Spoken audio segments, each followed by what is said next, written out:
अस्सलाम वालेकुम everybody. I hope सब अच्छे से होंगे. Everybody is in good health. Welcome to our very first Alumni live session. और I'm Fatma Siddiqui and I'll be hosting today's session. अच्छा, before we begin, I'd like to quickly share कि ये session किस बारे में है और क्यों arrange हुआ है. और this initiative is a part of our community's growing effort to bridge the gap between current students and alumni. We have been getting amazing support from the industry, alumni, and students themselves. So, this session is actually one of the many steps that we're taking to expand our network and learn from those who have already walked the path. So, आज की जो guest speaker है is Safia Faz, a talented graduate from Batch 2020, who's also a passionate tech enthusiast. And aside from her very impressive coding abilities, she is also an IELTS achiever with an impressive overall band score of 7.5. So, from being a computer systems engineer to someone who's actively involved in communities like Extreme Big, XDST, and more, Safia is an all-rounder and currently is also aspiring for master's and PhD opportunities. Aside from that, this session is just going to provide you a very helpful roadmap. If somebody is planning to go abroad or studies or just wants to improve their communication skills, ये session सबके लिए एक beneficial opportunity है कि वो एक road map देख लें, ऑब्जर्व करें कि कैसे सफ़िया ने जो है वो आइल्स इस अच्छे तरीके से अचीव किया और इतना इम्प्रेसिव स्कोर हासिल किया. तो with using her, like, learn her experiences and tips so you can easily crack it and improve your overall communication. So without taking any more time, I'll now hand it over to Safia to begin her presentation. Assalamu alaikum everyone. Am I audible?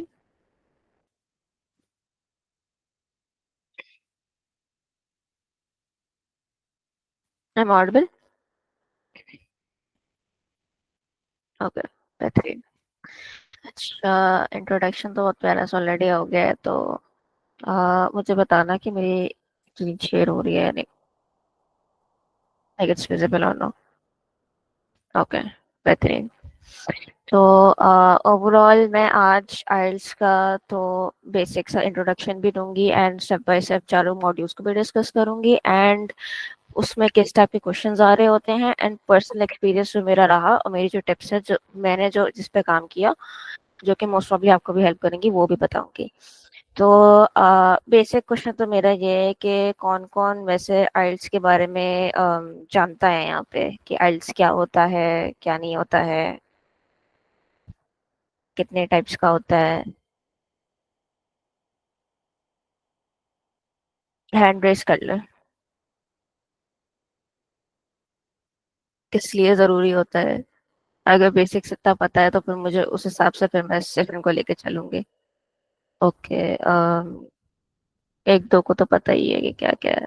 सही है. अगर नहीं भी पता तो it's not going to be an issue today क्योंकि मैं उसको पूरा स्टेप बाय स्टेप ही बताऊंगी कौन कौन से होते हैं.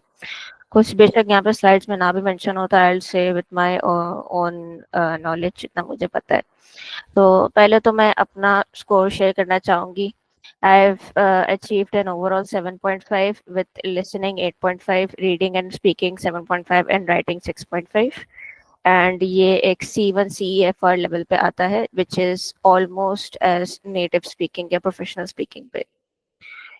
अच्छा, अच्छा, अब आइल्स होता क्या है बेसिकली कुछ लोगों को यहाँ पे बिल्कुल भी नहीं पता. तो आई वुड से कि IELTS is basically a test which is determining your English level skills कि आप कितने अच्छी इंग्लिश बोलते हो या कितनी अच्छी सुनते हो समझते हो.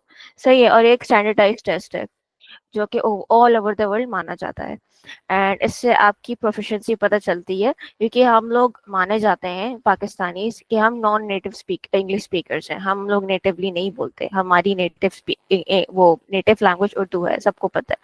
तो यूजुअली हम लोग जब बाहर जा रहे होते हैं इवन फॉर इमिग्रेशन पर्पसेस या फिर स्टडी पर्पसेस तो हमसे ये पूछा जाता है कि मतलब कि आपकी इंग्लिश प्रोफिशिएंसी लेवल क्या है. तो ये चीज जब पूछते हैं तो obviously IELTS is one of the most recognised test and उसको देना जरूरी होता है हर चीज के लिए। तो मूव ऑन। अच्छा, टाइप्स ऑफ आइल्स। अच्छा, इसमें सिर्फ दो टाइप्स के नहीं होते, एक और भी होता है जो कि यूके स्पेसिफिक होता है, लेकिन खैर मैं उसको डिस्कस नहीं करूंगी। मैं आज दो टाइप्स के टेस्ट के बारे में बताऊंगी। यूजुअली मोर फोकस मेरा एकेडमिक पे होगा क्योंकि मैंने वो पर्सनली खुद दिया है। जनरल यूजुअली इमिग्रेशन बेसिस पे जब लोग जा रहे होते हैं तो वो दिया जाता है। एंड जनरल के जो कुछ मॉड्यूल्स होते हैं as in reading and writing, ये दोनों थोड़े से लेस हार्डर होते हैं as compare to academic. Academic हमेशा एडमिशन्स के लिए दिया जाता है फॉर फॉरेन यूनिवर्सिटीज जब हम लोग बाहर जा रहे होते हैं। एंड एकेडमिक में जो राइटिंग एंड रीडिंग का जो हिस्सा होता है वो थोड़ा सा टफर होता है। अच्छा, टेस्ट का स्ट्रक्चर की हम लोग बात कर लेते हैं। जैसे मैंने बताया कि सेक्शंस के हमारे पास चार पार्ट्स होते हैं, listening, reading, writing and speaking. अच्छा, जो टेस्ट की अटेम्प्टिंग मेथडोलॉजी होती है वो ये होता है कि लिसनिंग, रीडिंग और राइटिंग, पहले लिसनिंग होता है, फिर रीडिंग होता है, फिर राइटिंग होता है। वो हमें वन सिटिंग में करना होता है। लिसनिंग का हमारे पास आई फॉरगॉट, एक मिनट, हाँ, 30 मिनट्स होता है। लिसनिंग में हमें 30 मिनट्स मिलते हैं, रीडिंग एंड राइटिंग में हमें 1 1 आवर्स मिलते हैं। तो कुल्लम हमें 2.5 घंटा मिलते हैं for listening, reading and writing, वो हमें एक ही सिटिंग में देनी होती है। स्पीकिंग में वेरी करता है कि कितने मिनट्स का हो। Most of the time 10 to 15 minutes के अंदर वो एंड हो जाता है। एंड स्पीकिंग अलग से होता है। एंड स्पीकिंग दो तरीकों से भी हो सकता है। इट कैन हैपन विया a video call with someone और इन पर्सन। अच्छा, ड्यूरेशन का मैंने बता दिया साथ साथ। एंड अब फॉर्मेट सिर्फ कंप्यूटर बेस्ड ही रह गया है। मैंने अभी चेक भी किया आईडीपी आइल्स पे, तो वहाँ पे आइल्स ऑन कंप्यूटर का ही ऑप्शन आ रहा था, क्योंकि मैंने रिसेंटली पढ़ा था कि मार्च तक ये लोग ऑब्सोलीट कर देंगे आइल्स ऑन पेपर। ऑन पेपर में बेसिकली ये होता था कि हमें हर चीज़ ऑन पेपर करनी होती थी, और फिर जब हम लोग आंसर्स कर भी लेते थे ना तो एक शीट होती थी इस पर हमें आंसर्स अपने ट्रांसफर करने होते थे, जिसमें यूजुअली लोगों के आंसर्स मिस हो जाते थे या फिर लोगों को पता नहीं होता था। And it's a messy process के मतलब बिलफर्ज जैसे मैंने कुछ सुन लिया लेकिन मुझे कुछ करेक्ट करना है, मुझे की स्पेलिंग करेक्ट करनी है, या बहुत सारी चीजें। राइटिंग में भी ऐसा होता था कि जैसे कि एक लाइन मैंने लिख दी लेकिन मुझे वो नहीं लिखनी थी, मुझे उसको रेस करना है, तो रेस करने में भी बहुत प्रॉब्लम्स होती थी। तो and eventually down the line computer base में हमने इन चीज़ों में बहुत सारे प्रोज देखे एक तरीके से, कि राइटिंग में जैसे बिलफर्ज मैंने एक क्या कहते हैं, एक प्रो बताया है कि लाइक मैंने पूरी लाइन लिख ली, मुझे नहीं लिखनी थी, तो I can simply back space it. मेरी कोई राइटिंग जज नहीं होगी, उसकी कोई कर्सिव है या बिल्कुल प्यारी सी राइटिंग है या फिर it's not eligible to them, कि मैंने जल्दी जल्दी से गंदा गंदा सा लिख दिया, तो ये वाले सारे मसले होते नहीं है। And in terms of reading and listening, तो उसमें यूजुअली हमारे पास स्पेलिंग मिस्टेक्स कभी कभार हो जाती थी, जो कि रीडिंग में अब इतना नहीं होता है, लिसनिंग में भी, लिसनिंग में फिर भी हो सकता है लेकिन रीडिंग में इतना इसलिए नहीं होता क्योंकि we have this option to like choose that specific word from the passage and simply copy paste it, तो उसमें स्पेलिंग मिस्टेक का चांस बहुत ही कम हो गया, तो इसलिए अब सिर्फ कंप्यूटर बेस्ड बचा हुआ है। अच्छा, अब बैंड स्कोर की अगर हम बात करें तो यूजुअली जो एक्सेप्टेड बैंड स्कोर होता है overall on in the world, Europe side में थोड़ा कम होता है क्योंकि यूरोपियन कंट्रीज अपनी लैंग्वेज को ज़्यादा प्रेफर कर रही होती हैं। इन केस जैसे मैं जर्मनी की बात करूं तो मेरे बहुत सारे दोस्त जर्मनी जा रहे हैं, but their required band score is like 6 या 6.5।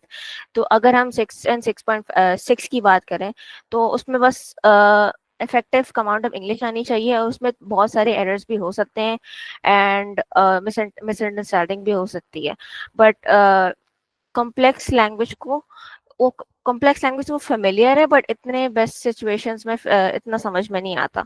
तो जर्मनी में अगर मैं देखूं तो, या फिर जितने भी यूरोपियन कंट्रीज हैं, तो उसमें इतना कोई हाई लेवल ऑफ इंग्लिश चाहिए नहीं होता है, but also depends on university to university. But as much as I have seen, ज़्यादा से ज़्यादा 7 बैंड्स चाहिए होते हैं। When it comes to northern America, क्योंकि मैं आजकल वहाँ पे एक्सप्लोर कर रही हूँ, तो वहाँ पे यूजुअली ज़्यादा चाहिए होता है, लाइक 7 7.5। कभी कभार बहुत ही अच्छी यूनिवर्सिटी होती है तो कभी कभार वो कुछ मॉड्यूल्स में 8 तक भी मांग लेते हैं। तो ऐसी चीजें होती हैं। एंड अगर हम ज्यादा 7 और 8 पे जाके देखें तो उसमें obviously they have a good command या they have complete command with only rare occasion mistakes, and वो कॉम्प्लेक्स सिचुएशन से डील कर सकते हैं और डिटेल आर्ग्यूमेंटेशन वगैरह ये सब भी कर सकते हैं, और उसमें बहुत कम एरर्स होते हैं। और ये सारी चीजें इस पूरे बैंड लेवल स्कोर को दिमाग में रखना जरूरी होता है। अच्छा, अब हम वो सेक्शन ब्रेकडाउन पर आ जाते हैं कि जी हमारे पास एक तो टाइम कितना होता है, बाकी क्वेश्चंस कितने होते हैं और क्वेश्चन की टाइप्स कितनी होती है। अच्छा, लिसनिंग सेक्शन की अगर हम बात करें तो we have an overall duration of 30 minutes, जैसे मैंने बताया। ये वाली चीज़ अब रिडंडेंट है, नेवर माइंड, मैंने उसे हटाना भूल गई। वरना ऐसा होता था पेपर बेस्ड में, you actually get a bit of time to like transfer your answers to the paper, but अब ऐसा नहीं होता, क्योंकि जो हमारे पास इनका जो पोर्टल खुला हुआ होता है जिसमें हम आंसर्स कर रहे होते हैं, तो उसी में हम साथ साथ सुन सुन के लिख रहे होते हैं। We do not need to transfer our answers anywhere. अच्छा, अगर अब हम क्वेश्चन टाइप्स देख लेते हैं थोड़ा सा, कि कौन कौन से टाइप्स ऑफ क्वेश्चंस होते हैं। एक तो मल्टीपल चॉइस होते हैं ऑफ कोर्स, कि मतलब एक क्वेश्चन है, उसके मल्टीपल चॉइसेस है नीचे, and you have to listen to the recording. अच्छा, मैं इसको थोड़ा सा बता भी देती हूँ कि ओवरऑल चलता कैसे। तो रिकॉर्डिंग चल रही होती है and it's not going to be repeated, सही है। आपको रिकॉर्डिंग स्टार्ट होने से पहले बता दिया जाता है कि अभी कितने सवालों के जवाबात सुनाई देंगे आपको, जैसे 1 to 5 तक आपको सुनाई देंगे, सही है। तो what you are going to do, अच्छा 1 to 5 तक पहले बता देते हैं कि हम इसकी रिकॉर्डिंग चलाएंगे, और फिर ये भी बोल देते हैं कि 1 मिनट है आपके पास, आप सवालों को गो थ्रू कर लें। सही है, क्योंकि obviously when you are listening to the recording and when you don't even know what are the questions, तो आपको बहुत मसला होगा कि भाई मैं क्या पढ़ रहा हूँ, मुझे पता नहीं मैं सुन क्या रहा हूँ और मुझे लिखना क्या है। तो ये वाली चीजें होती हैं। तो कुछ स्ट्रेटेजीज है इसमें जो मैं फर्दर ऑन ऐड करूंगी अपनी, जो मैंने इम्प्लीमेंट करी थी, लेकिन मैं बेसिक स्ट्रक्चर बता देती हूँ। अ, अ, 4 पार्ट्स होते हैं इसमें, हर पार्ट के 10 क्वेश्चंस होते हैं, if I am not wrong. And सब में ये होता है कि ब्रेकडाउन्स होते हैं। जैसे पार्ट 1 में हमारे पास ब्रेकडाउन इस तरीके से होता है कि पहले तो 5 क्वेश्चंस की रिकॉर्डिंग चलती है, फिर एक ब्रेक दिया जाता है, फिर ब्रेक मतलब जरूरी दिया जाता है, like for like 30 seconds to 1 minute, and उसमें आपके पास टाइम होता है कि आप क्वेश्चंस को पूरा थरली पढ़ ले, and then you listen to the recording, और वो चल रही होती है automatically, you do not have the control of the recording, right. अच्छा, यूजुअली जब एक पार्ट खत्म हो जाता है, then you have the time to review your answers, सही है। तो ये रिव्यू योर आंसर्स में मेरी बस एक टिप या स्ट्रेटेजी ये थी कि ऑब्वियसली जब एक रिकॉर्डिंग चल जाती है, when you have answered your questions, usually बंदे को याद नहीं रहता। एटलीस्ट मेरे केस में मुझे इतना याद नहीं था कि पहले सवाल की रिकॉर्डिंग में क्या चल रहा था, मैंने जो लिख दिया वो लिख दिया। एंड जब वो मुझे 1 मिनट का टाइम दिए देते थे कि जी आप अपने आंसर्स रिव्यू कर लें, तो उसमें मैं ये किया करती थी कि I use to read the next parts questions. अब इसमें एक फायदा ये होता था कि एंड में जब हम जाते हैं ना, लाइक जो आखिरी सेक्शन होता है, आखिरी सेक्शन में we do not get time to like listen और रीड ऑल ओवर क्वेश्चंस, क्योंकि हमें वो फिक्स टाइम तो 1 मिनट का ही देते हैं, बट आखिरी सेक्शन में जाके वो बोलते हैं कि 30 to 40 तक हम पूरी रिकॉर्डिंग चलाएंगे, we are not going to stop it in between. And आखिरी का जो पार्ट होता है ना, वो usually it is a chunk of someone's lecture, ठीक है। और वो ना, वो लेक्चर का टॉपिक कुछ भी हो सकता है, you are not controlling the lecture topic, मतलब वो चल रहा है तो चल रहा है, और कभी कभार इतने डिटेल्ड भी होते हैं। I don't remember mind properly, लेकिन वो कुछ प्लांटेशन या उस चीज के बारे में था, ठीक है। And I am not a plant enthusiast, मुझे कुछ समझ नहीं आ रहा था, तो उसमें क्वेश्चंस को पढ़ना, गहराई से समझना, और फिर गहराई से सुनना, उसमें हेल्प होती है। तो ये बस मेरी एक स्ट्रेटेजी थी लिसनिंग में जो मैंने इम्प्लीमेंट करी थी।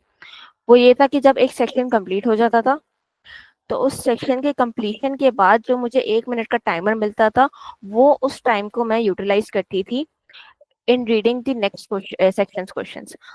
ऑल्सो सारे क्वेश्चंस आप at the test time access कर सकते हो। ऐसा नहीं है कि मतलब मैं अगर पार्ट 1 में हूँ तो मेरे पास पार्ट 1 का ही एक्सेस है। सही है, अगर पार्ट 1 एंड हो गया तो मेरे पास पार्ट 2 का भी एक्सेस है, मेरे पास पार्ट 3 का भी एक्सेस है।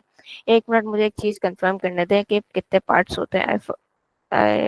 मेरे दिमाग से निकल गया ये लिसनिंग।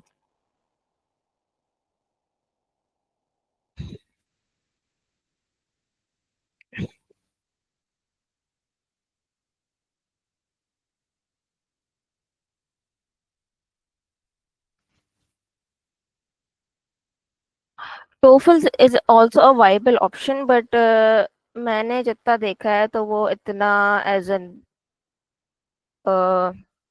अब लोग उस पर इतना नेसेसरली वो नहीं करते।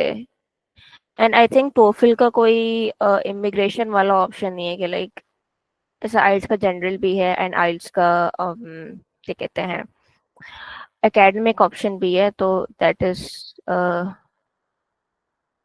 दैट, एक मिनट, हाँ 4 सेक्शंस होते हैं, सही है, आई वाज राइट। अच्छा, तो जो फोर्थ सेक्शन होता है उसमें यूजुअली ये होता है कि we do not get the time and we have to like prepare our, नहीं हमें पूरा पढ़ना होता है पहले से, सही है। तो उसमें ये चीजें पे बहुत हेल्प आती हैं कि हमें 1 मिनट का टाइम उसको सही से यूटिलाइज करें। खैर, अच्छा मैं क्वेश्चन टाइप से वापस आती हूँ। मल्टीपल चॉइस क्वेश्चंस ऑब्वियसली जैसे हमारे होते हैं कि एक हमारे पास क्वेश्चन होता है, 3 चॉइसेस होती हैं, उससे ज्यादा नहीं होती है जितना मैंने देखा है। मैचिंग में ये होता है कि basically what you have to do is, आपके पास चॉइसेस होती हैं and you have to like drag and drop कि अच्छा ठीक है ये सेंटेंस है, और उसको वो सेंटेंस है इनकम्प्लीट होता है, एंड आपके पास बहुत सारी चॉइसेस होती हैं साइड बाय साइड। फर्स्ट मैं इसको अगर मैं इसको एग्जांपल की तरीके से लूँ तो मैं लिखती हूँ कि NET university is situated in dash, right. अब रिकॉर्डिंग में चल रहा होगा NET university situated in Karachi Pakistan, और आपके पास कराची पाकिस्तान का एक ऑप्शन होगा and you have to like drag and drop it there, सही है। अच्छा, plan map diagram labelling, this is very simple कि आपके पास कोई डायग्राम होगी मेंशनड और उसमें ना लाइक खाने बने हुए होंगे, स्पेसेस होंगी, and what you have to do is like you have to read, you have to listen, and then साथ साथ आपको नोट करना होगा। सेंटेंस कंप्लीशन एंड मैचिंग थोड़ा सा सिमिलर है, बस सेंटेंस कंप्लीशन में ये होता है कि you do not have any choices, you have to listen to the recording and you have to attempt your answers accordingly. And then finally अगर मैं form, note, table, flow chart, summary completion, अच्छा summary completion में ये होता है कि ए, पूरा एक पैराग्राफ मौजूद होता है और उसमें लाइक सेंटेंसेस की जगहें मौजूद, सॉरी वर्ड्स की जगहें मौजूद होती हैं जैसे सेंटेंस कंप्लीशन में होता है, तो you have to simply fill it. Table and flow chart का ये होता है कि वो प्रॉपर टेबल मौजूद होता है, जैसे कोई शेड्यूल की बात हो रही होती है यूजुअली इसमें, एंड उसमें हमेशा ऐसी बात हो रही होगी कि लाइक, अगर मैं बिल्फर से जो मुझे एग्जांपल याद आ रही है तो उसमें यह था कि वो सर्टिफिकेशंस की बात कर रहे थे। वो बोल रहे थे कि लाइक अगर ये वोकेशनल आपको एक्टिविटी करनी है तो इसकी टाइमिंग ये है और इसकी 6 महीने की सर्टिफिकेशन होती है। तो यूजुअली जो हमारे पास जो टेबल होता है ना वो बना हुआ होता है कि लाइक ये सर्टिफिकेशन है, ये टाइमिंग है, ये ड्यूरेशन है, राइट।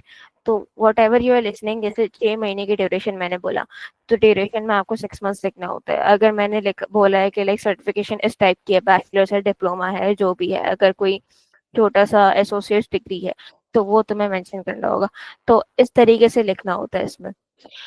तो इट्स सिंपली आपको खाने पड़ने हैं, तो जितना ओवरऑल मैंने देखा है, बट ये है कि जैसे मैंने टिप्स दी हैं कि लाइक सवाल को अच्छे से समझना जरूरी होता है, क्यों, और कीवर्ड्स को ग्रैस्प करना भी कि मतलब एक सवाल में कीवर्ड क्या है।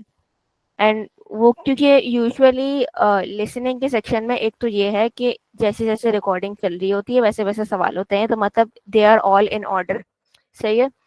पहली बात तो ये है। दूसरी बात ये कि आपको कीवर्ड्स का अंदाजा होगा ना, तो व्हेन यू आर लिसनिंग तो आप उस हिसाब से फिर सुनोगे भी, अच्छा ठीक है ये अभी पहले आंसर का जवाब देने वाला है मुझे, मैंने ये चीज सुन लिया, जैसे कि बिलफर्स you have like a form in front of you. ये बहुत मर्तबा होता है कि फॉर्म्स की बात हो रही होती है कि जी मुझे कहीं एडमिशन चाहिए, वो एक ना पूरा सिनेरियो आपको बता रहे होते हैं पहले से कि दो लोग होंगे इसमें, सिनेरियो ये है कि वो लड़की अपना एडमिशन फॉर्म फिल करवाना चाह रही है एंड वो डिटेल्स बता रही है, and usually you will have that exact admission form, और उसमें खाने फिल आउट करने होंगे आपको, एंड वो अपना नाम बता रही होगी, एंड यूजुअली अच्छा हाँ ये भी एक चीज़ है कि अगर नाम की स्पेलिंग कभी कभार नहीं समझ में आ रही होती ना, तो they usually spell out for you in the recording, या तो फिर नंबर स्लोली बोलते हैं, तो ये सब चीजें भी होती हैं। एंड ऑल्सो रिकॉर्डिंग बहुत तेज नहीं चलती, रिकॉर्डिंग के पीछे कोई शोर वगैरह नहीं होता। जैसे मैंने जब टेस्ट प्रैक्टिस टेस्ट दिए थे घर पे, तो यूजुअली जो कैमरेज की जो टेस्ट की रिकॉर्डिंग्स होती थी, तो देवर वेरी उसमें मतलब पीछे बैकग्राउंड नॉइज भी आता था कि बिल्फर्स जैसे एक सिचुएशन दी हुई है, उन्होंने स्कूल में दो बच्चे बात कर रहे हैं, तो स्कूल के पीछे भी नॉइज आ रही होती थी, जो कि थोड़ा सा एक डिस्ट्रैक्टर होता है। तो ये वाली सारी जो चीजें होती है ना, तो इन टेस्ट टाइम तो मैंने ये सब सुना नहीं था। तो आई वुड से कि it's very, the recording is very clean and बहुत क्लियर होती है और बहुत स्लो चलती है, मतलब बहुत तेज भी नहीं होती। मतलब मैं समझती हूँ कि अगर आप लोग मूवीज देखने के आदी हैं तो आप लोग को मसला नहीं होगा। लिसनिंग सेक्शन यूजुअली सबसे आसान होता है, क्योंकि most of the time we are all watching movies in English, we are all watching Netflix shows on English, in English, तो फिर इतना बड़ा मसला नहीं होता।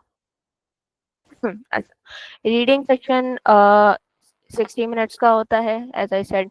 इसमें 3 सेक्शंस होते हैं, और उन सारे सेक्शंस में 40 क्वेश्चंस होते हैं इन टोटल। सही है।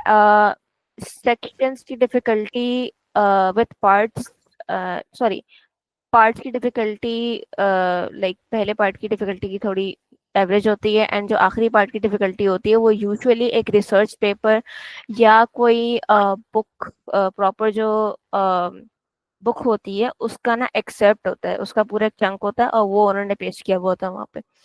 तो आखिरी सेक्शन का मैं समझती हूँ कि यू हैव टू रिकग्नाइज के काफी टफ होता है, and specially if you are not familiar with the topic, या फिर टॉपिक आपको पसंद नहीं आता है। जैसे when I was attempting my आइल्स, तो मेरे साथ एक लड़का था, मुझे नहीं पता उसका बैकग्राउंड क्या था, बट उसके पास फिजिक्स का टॉपिक आया था एंड इलेक्ट्रॉन्स की बातें हो रही थी, तो वो काफी चिढ़ गया था टॉपिक से।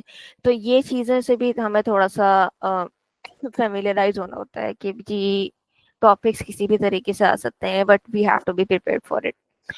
अच्छा, अब हम पहले इन सारे जो क्वेश्चन टाइप्स हैं उनको ब्रेक ऑफ कर लेते हैं इनटू 2 पार्ट्स। एक होते हैं आउट ऑफ ऑर्डर और एक होते हैं in order. Out of order से मुराद मेरा ये है, आपके पास जो पैसेज होता है, मैं ना साथ साथ या तो खोल लेती हूँ एक मतलब समझ में आएगा। फाइल्स रीडिंग,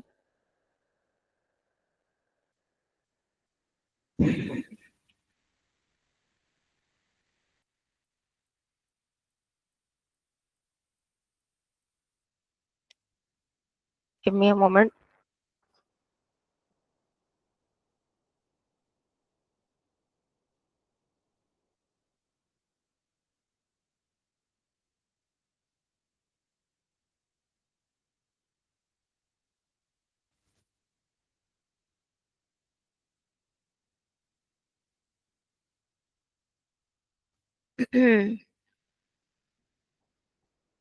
तो मैं ये शेयर करती हूँ एक मिनट।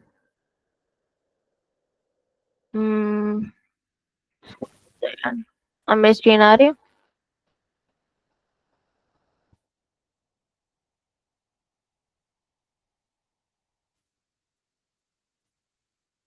ओके। अच्छा, तो हमारे पास यूजुअली इतना बड़ा पैसेज होता है, इसके लिए भी मेंटली प्रिपेयर्ड रहना होता है। सही है। अब क्या कहते हैं, what I was about to say, हाँ, तो इन ऑर्डर जो क्वेश्चंस होते हैं एंड आउट ऑफ ऑर्डर, तो इन ऑर्डर में यूजुअली ये हो रहा होता है कि जैसे अगर मुझे पहला अपना आंसर सेक्शन ए में मिल गया है, सेक्शन ए की पहली लाइन में, सो आई कैन अज्यूम कि जो उसका जो दूसरा सवाल होगा, उस क्वेश्चन टाइप का दूसरा सवाल, वो मुझे सेक्शन बी में मिल जाएगा, राइट। एंड कुछ सवाल ऐसे होते हैं जो कि आउट ऑफ ऑर्डर होते हैं। आउट ऑफ ऑर्डर से मुराद मेरा ये है कि अगर मेरा आंसर मुझे सेक्शन ए में मिल गया, पहला वाला, तो आई कांट अज्यूम कि मेरा दूसरा आंसर मुझे सेक्शन बी में मिलेगा। I can find my second question answer in section F as well. ठीक है, ये पॉसिबिलिटी होती है। तो उस हिसाब से फिर मैं अब सेक्शन का वो क्वेश्चन का स्प्लिट करूंगी। सही है, जो ये जितने भी मैचिंग वाले हैं ना, वो सारे हमारे pass out of order questions होते हैं, एंड जितने भी बाकी हैं वो सारे इन ऑर्डर होते हैं। अच्छा, सेंटेंस कंप्लीट मैं पहले इन ऑर्डर से स्टार्ट करूंगी। सेंटेंस कंप्लीशन जैसे हमारे पास लिसनिंग में था, वैसे ही हमारे पास सिमिलरली रीडिंग में भी होता है। बट रीडिंग में हमारे पास ये ऑप्शन होता है कि what we do is passage से हम कॉपी पेस्ट कर लें, just to avoid spelling mistakes. And usually हमें जो आंसर्स करने होते हैं ना, वो डायरेक्ट पैसेज से करने होते हैं। So we are not allowed to change any kind of spellings, and we are not allowed to even you know कि हम उसका सिनोनिम मेंशन कर दें, वो हमें अलाउड नहीं होता। क्वेश्चन के ऊपर स्ट्रिक्टली लिखा हुआ होता है कि पैसेज से उठा के हमें आंसर्स दें। तो उसमें फिर अगर आप कंट्रोल सी कंट्रोल भी चलाना चाहें तो वो सबसे बेस्ट ऑप्शन होता है, because you are not going to make any blunders in that. अच्छा, summary completion it's very similar to जैसे मैंने पहले लिसनिंग में बताया कि एक हमारे पास जैसे बिलफर्स ये सेक्शन सी है, ठीक है। अब मुझे पता है कि सेक्शन सी मेरा पूरा समराइज होके इन मतलब कि उसको पैराफ्रेज करके वो मेंशन्ड हुआ है, एंड मुझे वर्ड्स सेक्शन सी से ही उठाने हैं। तो सिंपली मुझे पहले तो आइडेंटिफाई करना होगा कि कौन सा पैसेज को समराइज किया हुआ है उन्होंने, एंड सिंपली वो लाइन बाय लाइन सारे आंसर्स मौजूद होंगे। तो obviously they are also in order, ए आउट ऑफ ऑर्डर हो ही नहीं सकते। मल्टीपल चॉइस, अच्छा मल्टीपल चॉइस में आउट ऑफ ऑर्डर भी हो सकते हैं, ये चीज़ है। एंड एक और चीज मुझे पता चली थी रिसेंटली, जब Anas Faisal, we all know who he is the co-founder of CIS community as well, and उन्होंने भी रिसेंटली आइल्स दिया। तो उन्होंने मुझे एक और क्वेश्चन टाइप बताई थी जो कि मैं इसमें ऐड करना चाहूंगी। मल्टीपल चॉइस में यूजुअली तो ऐसा होता है कि एक सवाल एंड 3 चॉइसेस होती हैं, ठीक है, और उनमें से कोई एक चॉइस करेक्ट होती है। एंड सेकेंड ऑप्शन ये होता है कि एक सवाल होता है, 4 ऑप्शंस होते हैं, 2 सही होते हैं। एंड फाइनली जो अनस ने मुझे बताई है वो था कि एक सवाल है, 6 ऑप्शंस हैं एंड 3 सही होते हैं। और उसने ये बोला था कि जो चारों ऑप्शन, 6 के 6 जो ऑप्शंस थे वो सारे आउट ऑफ ऑर्डर थे। Out of order in a sense कि उसका एक आंसर, उसके जो 6 ऑप्शंस थे, एक ऑप्शन ये वाला था, एक ऑप्शन यहाँ पे था, तीसरा ऑप्शन यहाँ पे था, चौथा ऑप्शन यहाँ पे था, पांचवा ऑप्शन यहाँ पे था। तो उसको एक्सटेंसिव रीडिंग करनी पड़ गई थी। तो लेकिन उसका भी एक तरीका होता है जो कि मैं बताऊंगी, तो मैं इसलिए पहले से स्प्लिट कर रही हूँ। मल्टीपल चॉइस यूजुअली वैसे इन ऑर्डर आते हैं, बट आउट ऑफ ऑर्डर भी आ सकते हैं। Short question answer questions, it's similar to summary completion. तो हाँ, that's what I can add on to this. अच्छा, true false not given and yes no not given, ये 2 तरीके के होते हैं। अब इसमें एक्चुअली ये होता है, true false not given is basically तब होता है कि जब हमारा पैसेज इज ऑन फैक्चुअल बातें। सही है, कि अगर हमारा जो पैसेज है वो किसी, बिलफर्ज मैं फॉर एग्जांपल कह देती हूँ कि मक्का की हिस्ट्री पे है, राइट, कि मक्का कब बना था, कब क्या हुआ था, किसने क्या करा था, एंड उसकी पूरी हिस्ट्री मौजूद है। सही है, तो ये सारी फैक्चुअल बातें, दिस इज नॉट क्या कहते हैं, दिस इज नॉट हाइपोथेटिकल। सही है।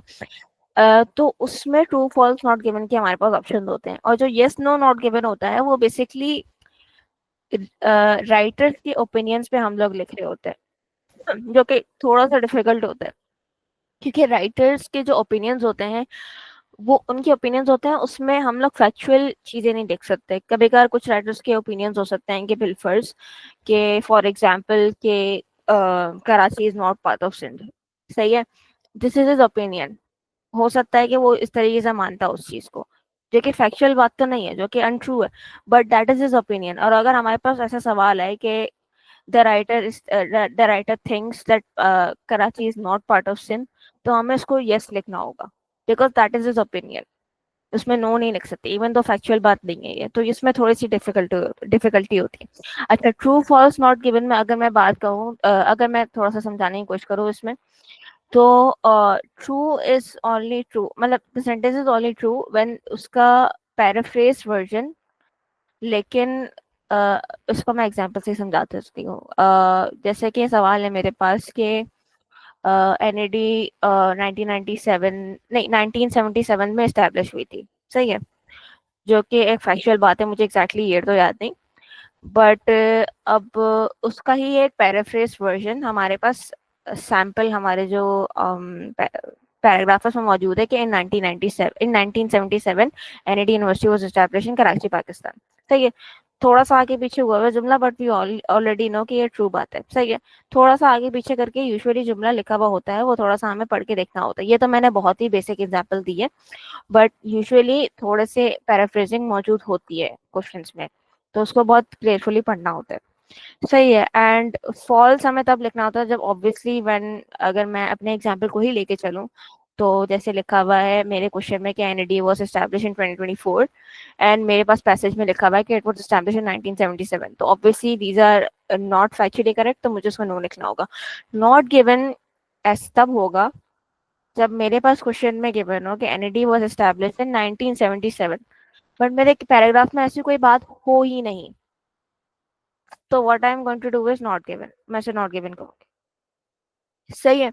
इवन तो वो फैक्चुअली करेक्ट हो मुझे पता है, बट मैं उसको ट्रू या फॉल्स नहीं कह सकती, that is not given. Yes no not given में भी सिमिलर सिनेरियो होता है, बट उसमें थोड़ा सा केयरफुली हमें इसलिए पढ़ना पड़ता है क्योंकि राइटर्स की ओपिनियंस एंड बिलीव्स जो वो लिख रहा है उसके हिसाब से हम यस नो नॉट गिवन लिख रहे होते हैं, तो यूजुअली वो थोड़ा सा डिफरेंट होते हैं। इसमें हमें अपने पर्सनल फैक्चुअल जो हमारी नॉलेज होती है उसको असाइड रखते हुए हमें पैसेज से पढ़ के बताना होता है, तो ये थोड़ी सी एक चीज डिफरेंट होती है। अच्छा, अब मैं इनकी स्ट्रेटेजी भी बता देती हूँ। जब इन ऑर्डर होते हैं सवाल, तो हम लोग पहले पैसेज नहीं पढ़ते हैं, साउंड्स वेरी वियर्ड, बट पहले हम पैसेज नहीं पढ़ते हैं, पहले हम क्वेश्चंस को टारगेट करते हैं। हम पहले क्वेश्चन पढ़ते हैं, क्वेश्चन पढ़ते हैं कि जी पहले क्वेश्चन में मेरे पास कीवर्ड क्या है। अब जैसे मैं अपनी एग्जांपल देती हूँ, मैंने जो मुझे अपनी याद आ रही है अपने टेस्ट की, मेरा पहला क्वेश्चन था, इट वाज अबाउट के 19 सेंचुरीज इजिप्शियन ने कुछ करा था, मुझे अब एग्जैक्टली याद नहीं, बट मुझे पता था कि 19 century is kind of a word which can't be synonymised, सही, उसका कोई ऐसा कोई सिनोनिम नहीं है और वो पैराफ्रेज नहीं हो सकता। मैंने वो लफ्ज उठाया, मैं वो पैराग्राफ में फिर लेके गई, फिर मैं पैराग्राफ पे आई और फिर मैंने वो स्पेसिफिक वर्ड ढूंढा, मुझे वो वर्ड मिला, फिर मैंने पढ़ना शुरू किया। That is how you approach the in order questions. जब आपको पता है कि क्वेश्चन इन ऑर्डर है, आपको पहले क्वेश्चन टाइप पता होनी चाहिए, ठीक है, क्वेश्चन टाइप क्या है, सेंटेंस कंप्लीशन है, इन ऑर्डर होगा, समरी कंप्लीशन है, इन ऑर्डर होगा। अच्छा, multiple choice out of order तब होगा जब वो सबसे आखिरी सवाल होगा। आखिरी सवाल इन सेंस के 35 to 40 जो क्वेश्चन होते हैं ना हमारे पार्ट 3 का सबसे आखिरी सवाल, that is to be believed के वो कभी भी इन ऑर्डर नहीं हो सकते। ज्यादातर टाइम रेयर केसेस में इन ऑर्डर हो भी जाता है, जैसे मेरे टेस्ट में इन ऑर्डर था, बट बहुत से टेस्ट जो मैंने प्रैक्टिस टेस्ट जो मैंने अटेम्प्ट किए थे घर में, तो उसमें ऐसा था कि मल्टीपल चॉइस तो जी हम जो था मेरे पास वो आउट ऑफ ऑर्डर था, तो तो लास्ट क्वेश्चन जब होता है मल्टीपल चॉइस तो वी कैन सेफली अज्यूम कि वो आउट ऑफ ऑर्डर है। वैसे तो पढ़ना भी पड़ेगा obviously, but most of the time जो आखिरी सवाल है उसको यूजुअली आखिरी बिल्कुल आखिर में जाके ही अटेम्प्ट करना चाहिए, कि मतलब कि ऐसा नहीं हो कि मल्टीपल चॉइस है, अरे ये तो आसान होगा, इन ऑर्डर होगा, उसको पढ़ना शुरू कर देता हूँ और फिर इवेंचुअली यू गेट स्टक क्योंकि आपने पूरा पढ़ा नहीं है, सही है। तो इन ऑर्डर की अप्रोच ये होती है हमेशा, you read the question first, you understand the question, you grab a keyword and then you approach the paragraph, पहले पैराग्राफ दूसरे पैराग्राफ। अब जहाँ आंसर मिल गया, अच्छा एक और चीज है जो हम कर सकते हैं इन आइल्स ऑन कंप्यूटर, इज दैट जैसे आपको आंसर मिल गया एक जुमले में, राइट, मैंने ये की थी, मैंने ये स्ट्रैटेजी थी कि मैंने उस स्पेसिफिक फिर लाइन को या फिर उस स्पेसिफिक हाईलाइट इस कीवर्ड को हाईलाइट कर दिया था। हाईलाइट सिंपली आप कर सकते हो, डबल क्लिक करके आप मतलब चूज करके आप लेफ्ट क्लिक करो एंड हाईलाइट का ऑप्शन आ जाता है, then you can easily highlight it. अच्छा, सिर्फ ये नहीं, आप लिसनिंग और रीडिंग में अपने क्वेश्चंस को मार्क भी कर सकते हो। जैसे बिल फर्स्ट लिसनिंग आप कर रहे हो अटेम्प्ट राइट, एंड सुनते सुनते आप जोन आउट हो गए और आपसे एक सवाल मिस हो गया, अल्लाह ना करे लेकिन मिस हो गया। So what you have is you have an option to like mark it, और फिर आप फर्दर ऑन आगे बढ़ जाओ। फिर आप आगे जाके ये भी कर सकते हो कि एंड में, अच्छा लिसनिंग के एंड में आई थिंक मैंने ये ऐड नहीं किया था, लिसनिंग के एंड में आपको 2 मिनट मिलते हैं। तो उस 2 मिनट में आप ये कर सकते हो कि जो आपको बीच में एक एक मिनट मिलता था ना, कि लाइक आप स्पेलिंग मिस्टेक्स देख लो, जो भी देख लो, आप रिव्यू कर लो, तो आप तब कर सकते हो, क्योंकि आई थिंक 2 मिनट में आसानी से आप चारों सेक्शंस के स्पेलिंग मिस्टेक्स का आप देख सकते हो, इतना बड़ा मसला नहीं होता। अच्छा, रीडिंग पे वापस आते हैं। अच्छा, ओवरऑल मैंने, अच्छा लेबल द डायग्राम की मैंने बात नहीं करी, ये भी इन ऑर्डर होता है यूजुअली। एंड ऑब्वियसली जैसे एक डायग्राम बनी हुई होगी एंड उसमें खाने होंगे तो सिंपली, लेकिन ये एज्यूम किया जाता है कि ये इन ऑर्डर ही है। और इन ऑर्डर की अप्रोच ये होती है कि हम पहले सवाल पहले हम कीवर्ड्स देख लेते हैं और फिर हम अप्रोच करते हैं। अच्छा, मैचिंग एडिंग मैचिंग, जितने भी मैचिंग वाले हैं वो यूजुअली आउट ऑफ ऑर्डर होते हैं। और आउट ऑफ ऑर्डर की ये अप्रोच होती है, पहली बात तो ये कि जितने भी इन ऑर्डर हैं पहले तो आप वो अटेम्प्ट कर लो। इन ऑर्डर अटेम्प्ट करने के बाद ना इतना हो जाता है कि आपने 70% ऑफ द पैराग्राफ पढ़ा हुआ होता है, वो हाईलाइटेड होता है, राइट। आपने कीवर्ड्स हाईलाइट करे हुए हैं कि मेरा पहला आंसर यहाँ पे था, दूसरा आंसर यहाँ पे था, तीसरा आंसर यहाँ पे था, आपने काफी हद तक हाईलाइट करा हुआ है। तो मैचिंग में फिर ना जब आउट ऑफ ऑर्डर वाले क्वेश्चंस आते हैं तो हमें थोड़ी सी आसानी ऐसे हो जाती है कि हमने पहले तो इन ऑर्डर वाले कर लिए हैं, तो we have explored the passages enough to approach the out of order questions, क्योंकि फिर हमें पता है कि भाई पैसेज में पढ़ना कहाँ है। एटलीस्ट हमें पता है कि कॉन्टेक्स्ट है। जैसे कि अब एनएडी की अगर मैं एग्जांपल ले लूँ वापसी, कि एनएडी में इतने डिपार्टमेंट्स हैं, सही है। और अगर डिपार्टमेंट्स की बात हो रही हो, अब मैंने मैं शुरू में आउट ऑफ ऑर्डर क्वेश्चन को पकड़ लेती और मैं पढ़ना शुरू कर देती, पता चला वो आखिरी पैसेज में लिखा हुआ था कि एनईडी के इतने डिपार्टमेंट्स हैं, राइट। तो ऑब्वियसली फिर मैं कंफ्यूज हो जाऊंगी कि भाई ये क्या हो रहा है क्या नहीं हो रहा, और फिर मैं इतना पढ़ लूंगी, मेरे इतने सारे सवाल आ जाते हैं, घबरा भी जाऊंगी, थोड़ा सा टेंशन भी हो जाएगी, राइट। बट ऑब्वियसली जब मैंने in order questions already attempt किए हुए होंगे तो I am most probably sure मैंने इतना तो एक्सप्लोर कर लिया होगा कि मेरे आखिरी पैसेज में, या मैंने इतना एक्सप्लोर कर लिया होगा कि चलो जितने ये पैसेजेस हैं जो मैंने पढ़ लिए हैं इनमें तो कहीं डिपार्टमेंट्स का मेंशन नहीं था, तो now I have 2 passages left, उसमें होगा। तो इस तरीके से फिर हम अप्रोच करते हैं, क्योंकि obviously we have 60 minutes and we have some huge passages to cover, right. तो तीनों पार्ट्स में पैसेजेस छोटे नहीं होते। बस मैं ये कह सकती हूँ कि हाँ, आखिरी पार्ट जो होता है हमारे पास वो थोड़ा डिफिकल्ट होता है, पहला वाला थोड़ा आसान होता है, एंड जो बीच वाला होता है वो मीडियोकर ही होता है। अच्छा, अब मैं क्वेश्चन टाइप्स थोड़ा सा डिस्कस डिस्कस कर लेती हूँ। मैचिंग हेडिंग्स में ये होता है बेसिकली कि अब जैसे ये सारे सेक्शंस है ना, अब हमारे पास ऐसे ही सिमिलरली मेंशन होगा कि सेक्शन ए है, सेक्शन बी है, सेक्शन सी है, सेक्शन डी है, राइट। एंड हमारे पास एक लिस्ट ऑफ हेडिंग्स मौजूद होंगी, and what we have to do is we have to map that headings to the specific sections। जैसे मुझे एक पूरा सेक्शन पढ़ना होगा, अब इसमें एक क्या की पॉइंट है, अगर मैं टेस्ट ए की बात करूं अपनी, मैंने इन ऑर्डर क्वेश्चन अटेम्प्ट कर लिए सारे, and now I am going to attempt this matching headings वाला क्वेश्चन। तो मैंने सारे पैसेजेस को थोड़ा थोड़ा तो पढ़ ही लिया है, मुझे थोड़ा सा तो इतना पता होगा कि चलो ठीक है, इस पैसेज में ये चल रहा है, ये बात चल रही है। तो ये चीज एक ये टेंशन एक निकल जाती है, चलो ठीक है, I have to read all of the passages again and again. लेकिन हाँ, ऐसा भी नहीं है।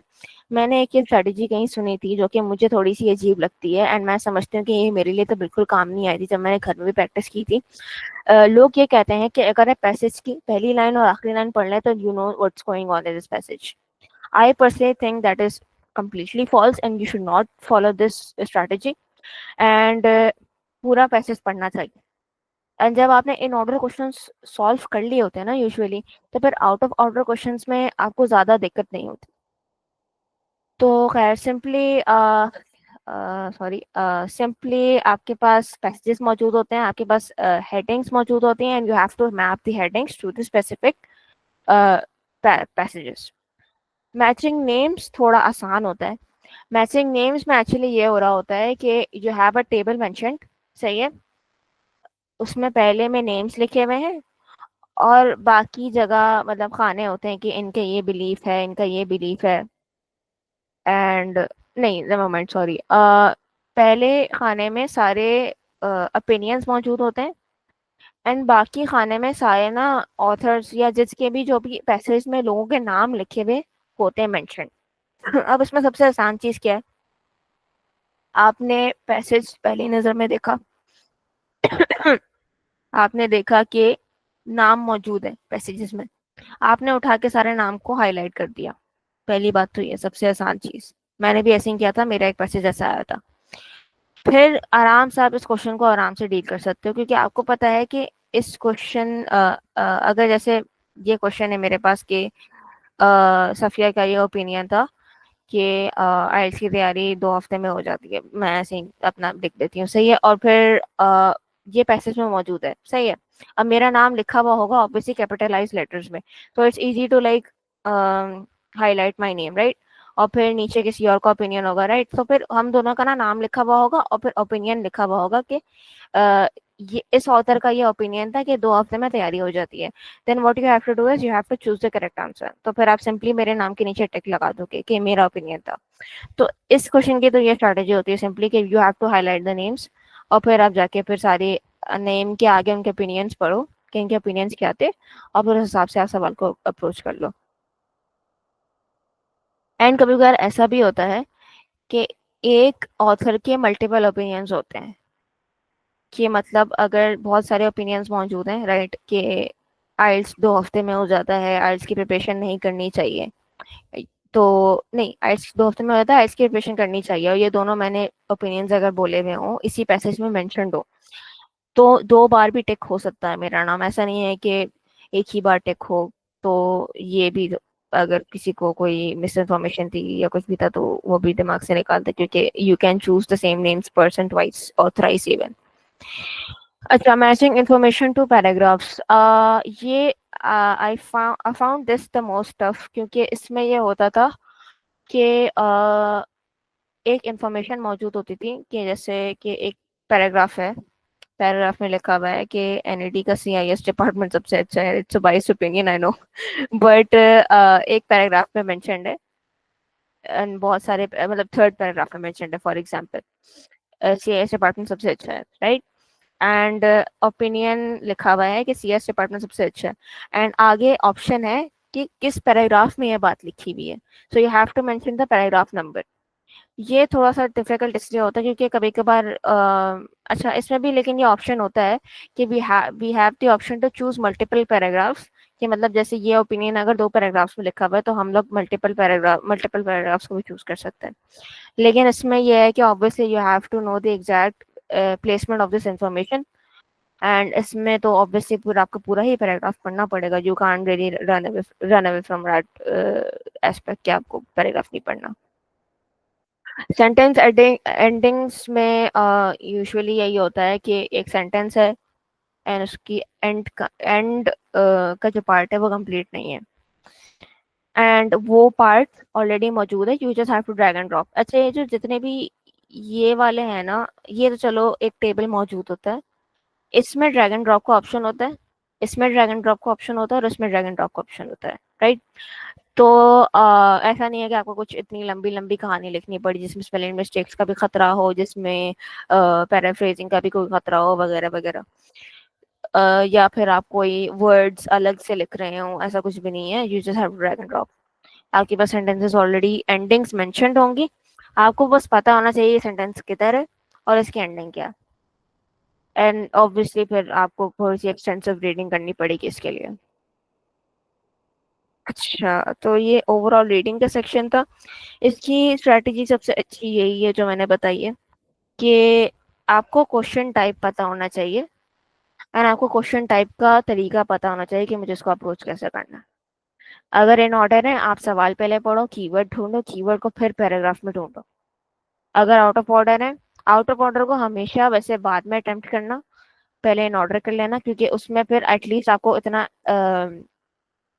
इतने तसल्ली होती है कि आपने 50 to 70% पढ़ लिया है passage. Then you are confident enough to actually mark down कि अच्छा ठीक है, ये आंसर इधर हो सकता है या फिर ये चीज इधर हो सकती है। अच्छा, moving on, the toughest part which is writing section. इसमें दो सवाल होते हैं, you get a total of 1 hour. सही है, टास्क 1 एंड टास्क 2 होता है। टास्क 1 हमारे पास रिपोर्ट राइटिंग होती है। ठीक है, रिपोर्ट राइटिंग यूजुअली ऐसा होता है कि लाइन चार्ट मौजूद होता है, ग्राफ्स मौजूद होते हैं, टेबल्स मौजूद होते हैं, बार चार्ट मौजूद होता है, पाई चार्ट मौजूद होता है, चार्ट मैप मौजूद होता है, मल्टीपल स्टेप्स ऑफ प्रोसेस मौजूद होता है। जैसे मैं अपनी बात करूं, मेरे टेस्ट में 5 स्टेज प्रोसेस आया था कि कोक की बोतलें कैसे बनती हैं।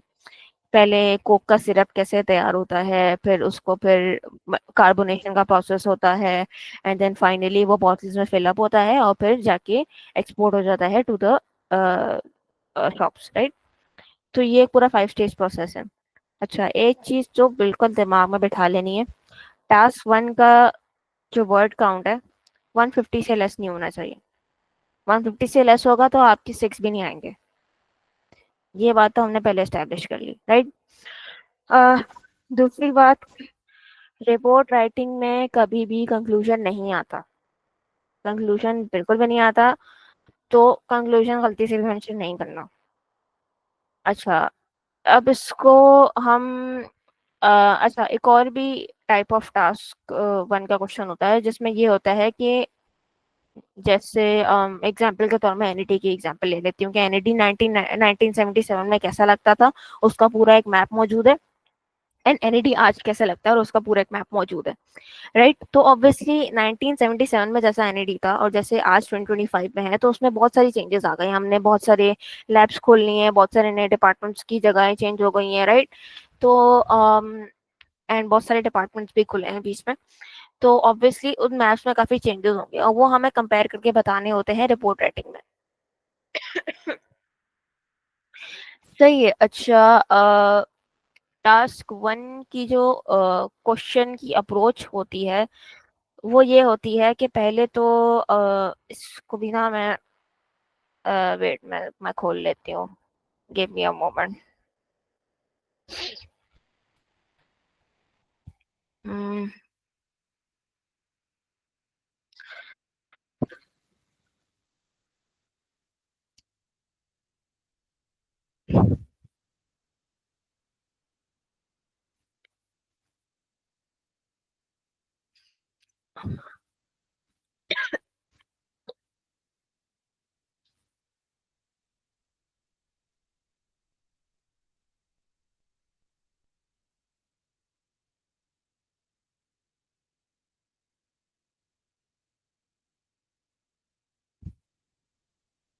हाँ,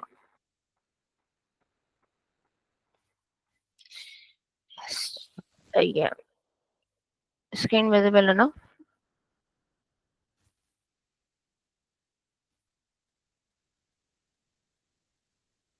सही है। अच्छा, अब अब जैसे मैंने डायग्राम का बताया था कि 5 स्टेज प्रोसेस होती है, तो मेरा भी कुछ ऐसी सिमिलर ही था, but obviously it was not this.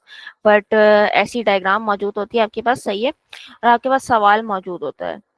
सवाल इधर लिखा हुआ है, जैसे ये सवाल मौजूद है, राइट। अबे यार, ये सवाल सही से मौजूद नहीं है, एक मिनट। लाइन ग्राफ का देख लेती हूँ, एक मिनट।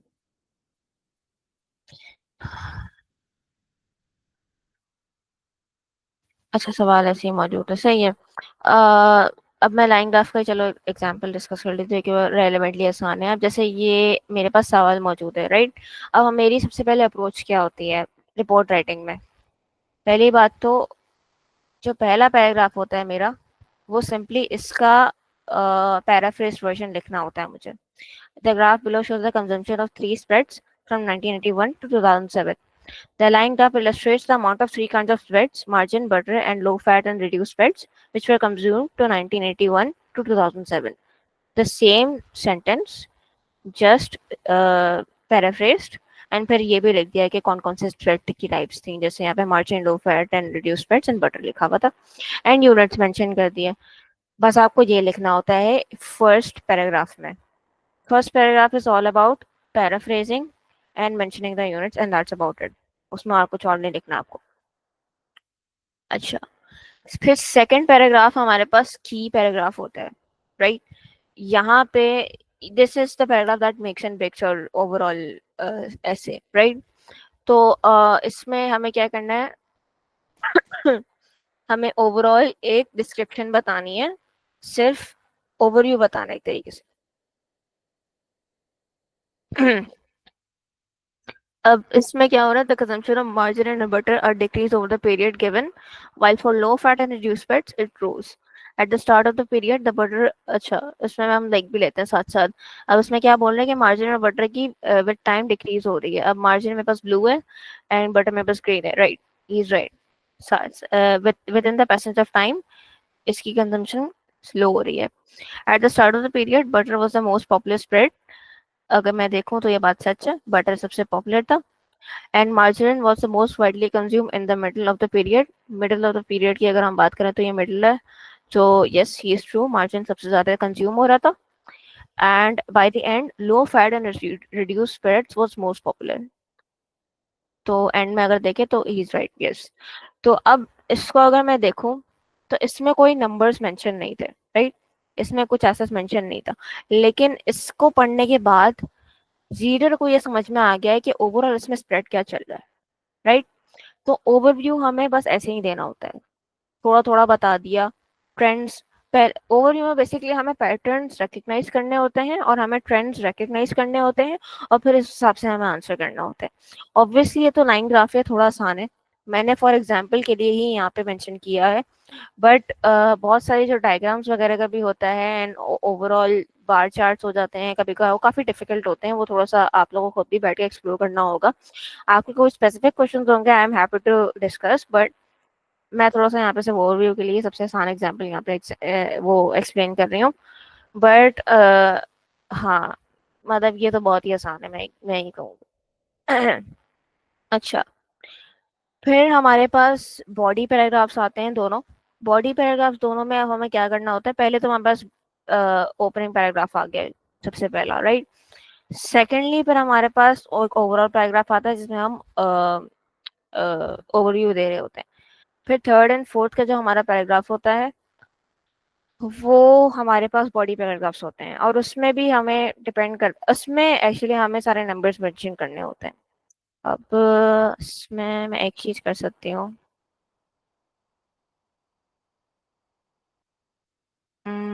इसको मैं अगर एक मिनट,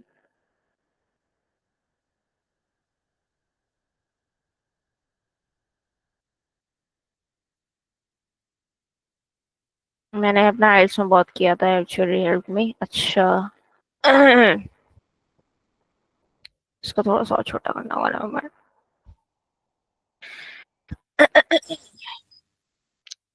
फिट नहीं आ रहा है सैडली। खैर, अब ये एलिजिबल है। अच्छा, अब साइड बाय साइड जब तक पिक्चर सामने होती है ना तब तक समझ में भी आती है चीज। इसको मैं थोड़ा ऊपर कर लेती हूँ, मैंने ये क्यों नहीं किया, नेवर माइंड। अच्छा, अब हम पैसेज पढ़ते हैं, इसने क्या लिखा है। With regards to the amount of butter used it began at around 140 grams. थोड़ा सा बाहर कर लेती हूँ वैसे।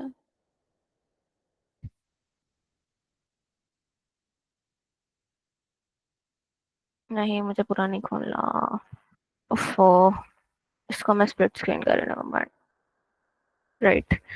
अच्छा, हाँ, तो with regards to the amount of butter used, it began at around 140 grams and then peaked at 160 grams। अच्छा, अच्छा, ये अराउंड 140 इसलिए लिखा है क्योंकि अगर हम यहाँ पे गौर से देखें, अगर ये नजर आ रहा है सबको, हाँ, तो ये 140 से थोड़ा ऊपर ही है, बट ये 140 पे नहीं है एग्जैक्टली exactly। तो अराउंड 140। अच्छा, ये जो सारे अल्फाज है ना कि अराउंड 140, सॉरी, अराउंड 140 या अबव 140, ये वाले सारे वर्ड्स हमें थोड़े यूज करने होते हैं इसमें, राइट? अच्छा, it began around 140 and then peaked at 160 grams. About 160 लिखना चाहिए था वैसे इन लोगों को. It's not exactly 160. बट अच्छा, इसमें ना सारे न्यूमेरिकल्स मौजूद है, पहली बात तो ये. एंड अगर एग्जैक्टली exactly वो चीज़ नहीं है तो फिर अराउंड, अबव, पीक, ऐसे काइंड ऑफ वर्ड्स यूज किए गए हैं. पहले तो हमारी ये ऑब्जर्वेशन हो गई है. एंड ईयर्स भी मौजूद है साइड बाय साइड. सही है. अह, फिर 1986 तक, फिर before falling dramatically to about 50 grams.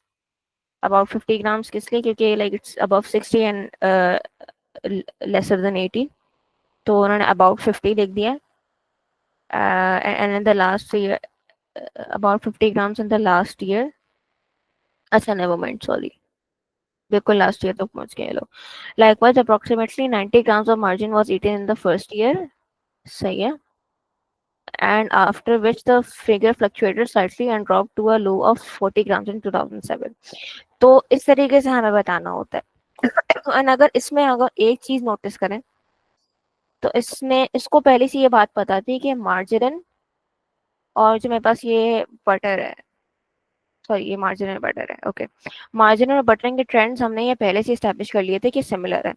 पहले वो पीक में थे, फिर वो आहिस्ता आहिस्ता लो होते गए, राइट. तो इसलिए फिर इसने क्या किया, इन दोनों का एक ग्रुप बना लिया और फिर उन दोनों को एक साथ मेंशन किया. ये चीज बहुत जरूरी होती है क्योंकि अगर हम यहाँ पे देखें, जैसे ये 5 लाइन है, पांचों के बारे में मुझे मेंशन करना है. लेकिन मैं देखूंगी कि यार किसी एक का तो ट्रेंड सेम होगा, कोई एक ग्रुप बन रहा होगा, तो फिर मैं उस हिसाब से उसकी बात करूंगी. तो इसलिए इसमें इस तरीके से इसने बात करी है ऐसे. एंड फिर ऑब्वियसली जो ये लो फैट्स एंड रिड्यूस फैट्स वाली जो बात है कि वो स्टार्ट ही 1996 से हुआ था, तो फिर ये उसने अलग ही रखा बिल्कुल. और फिर उसने अलग से इस चीज की बात की कि ऑन द अदर हैंड. अच्छा, ये वाले सारे अल्फाज में ना थोड़ा सा देखने पड़ते हैं, इसको थोड़ा सा मेमोराइज करना पड़ता है कि हम ऐसे ही वर्ड्स इस्तेमाल करें.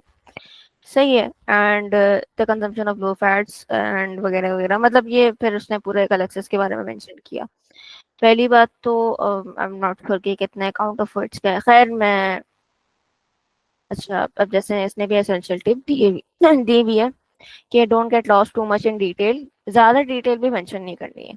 ऑब्वियसली अब जैसे ये छोटा सा है, इसमें तो है ही नहीं इतनी डिटेल. यहाँ पे तो बहुत सारी है.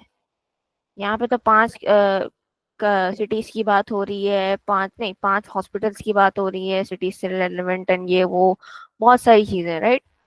तो इसलिए ज्यादा डिटेल में घूमना नहीं होता. Going beyond 200 words is very rare.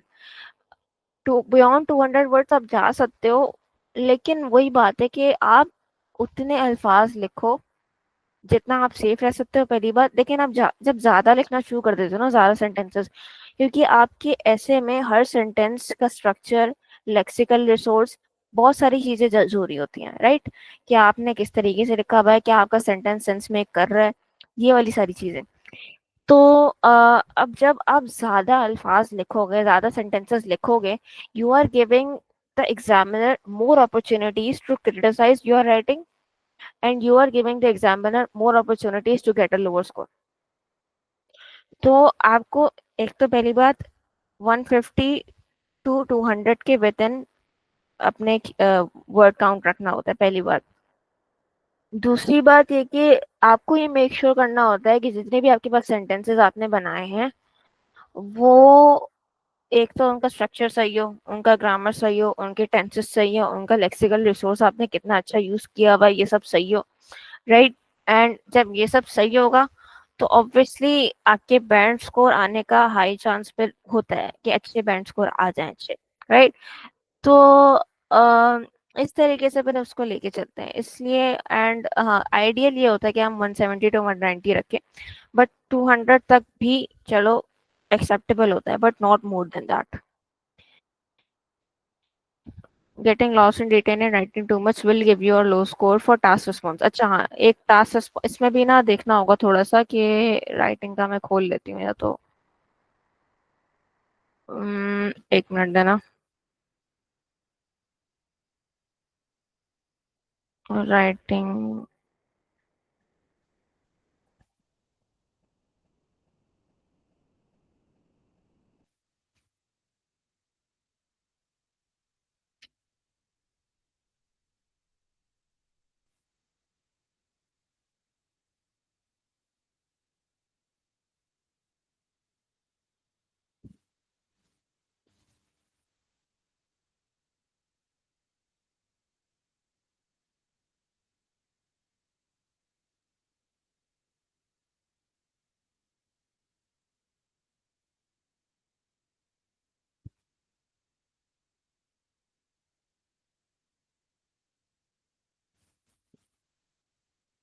सही है।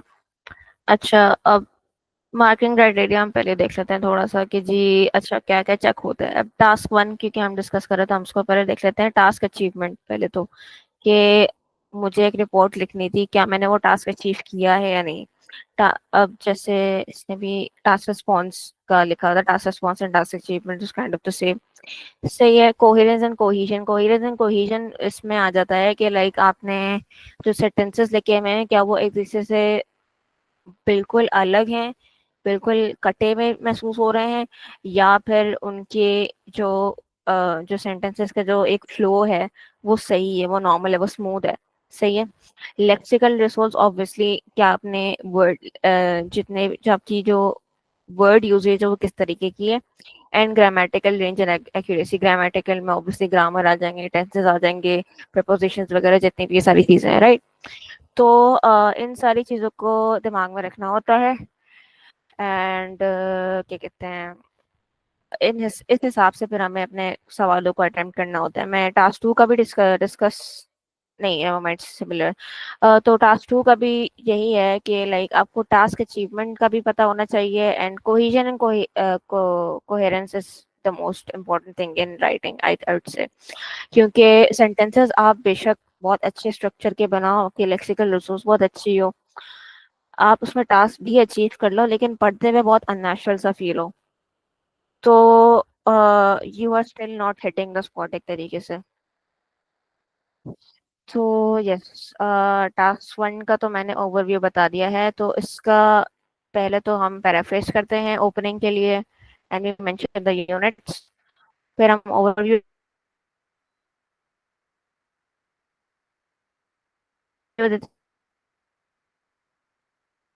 मेजर ईयर्स वगैरह जो भी है वो मेंशन करें, and we have to make sure कि हम ट्रेंड्स को नोटिस करें और फिर उस हिसाब से बात करें। क्योंकि अगर मैं हर किसी की अलग अलग बात करना शुरू कर दूं ना, 200 लफ्ज कहीं ना कहीं निकल जाएंगे, and I am giving the complete opportunity to the writer to understand that I did not score well in my task achievement, I did not score well in my cohesion and coherence, and मुझे comprehension सही से करना नहीं आती।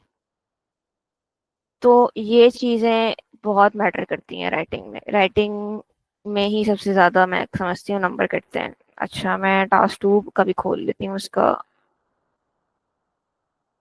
किया वो होगा इसमें कहीं।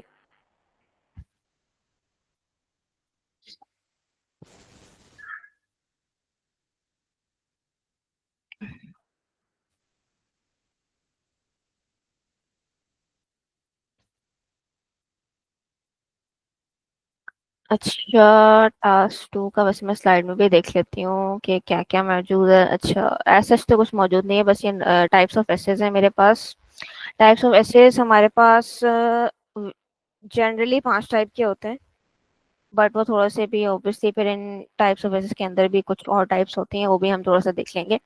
ओपिनियनेटेड एसेज होते हैं, ज्यादातर एसेज ओपिनियनेटेड ही होते हैं एक तरीके से। एग्री डिसएग्री में भी ऑब्वियसली ओपिनियन ही मांगा जाता है, बट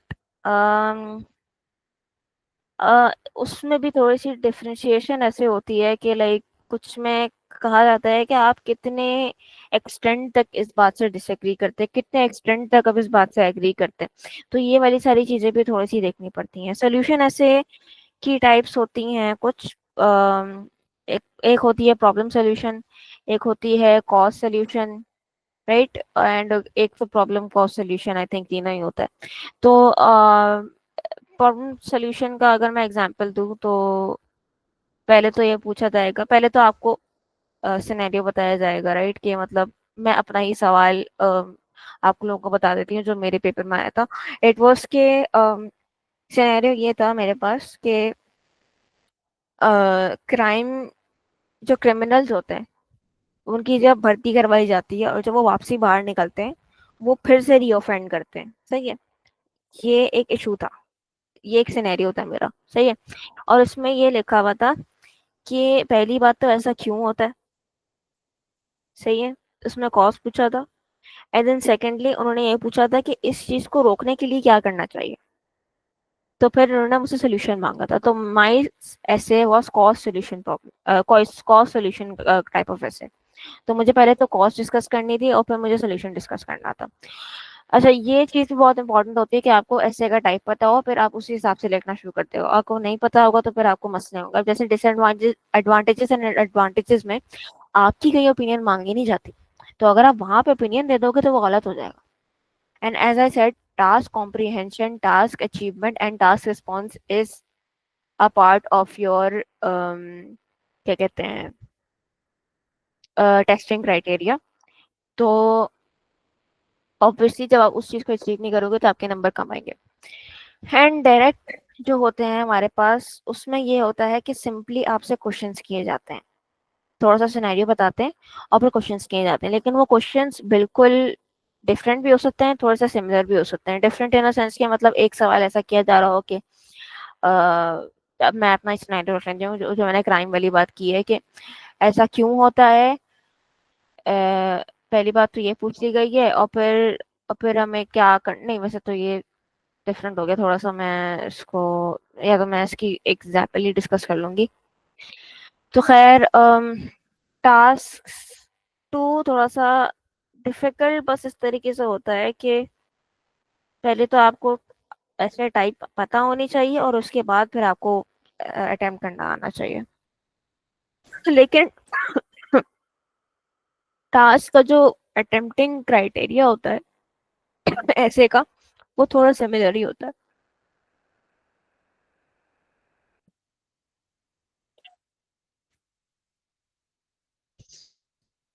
मैं डायरेक्ट क्वेश्चन ऐसे की ही बात कर लेती हूँ क्योंकि मुझे थोड़ा सा बताना नहीं आ रहा था।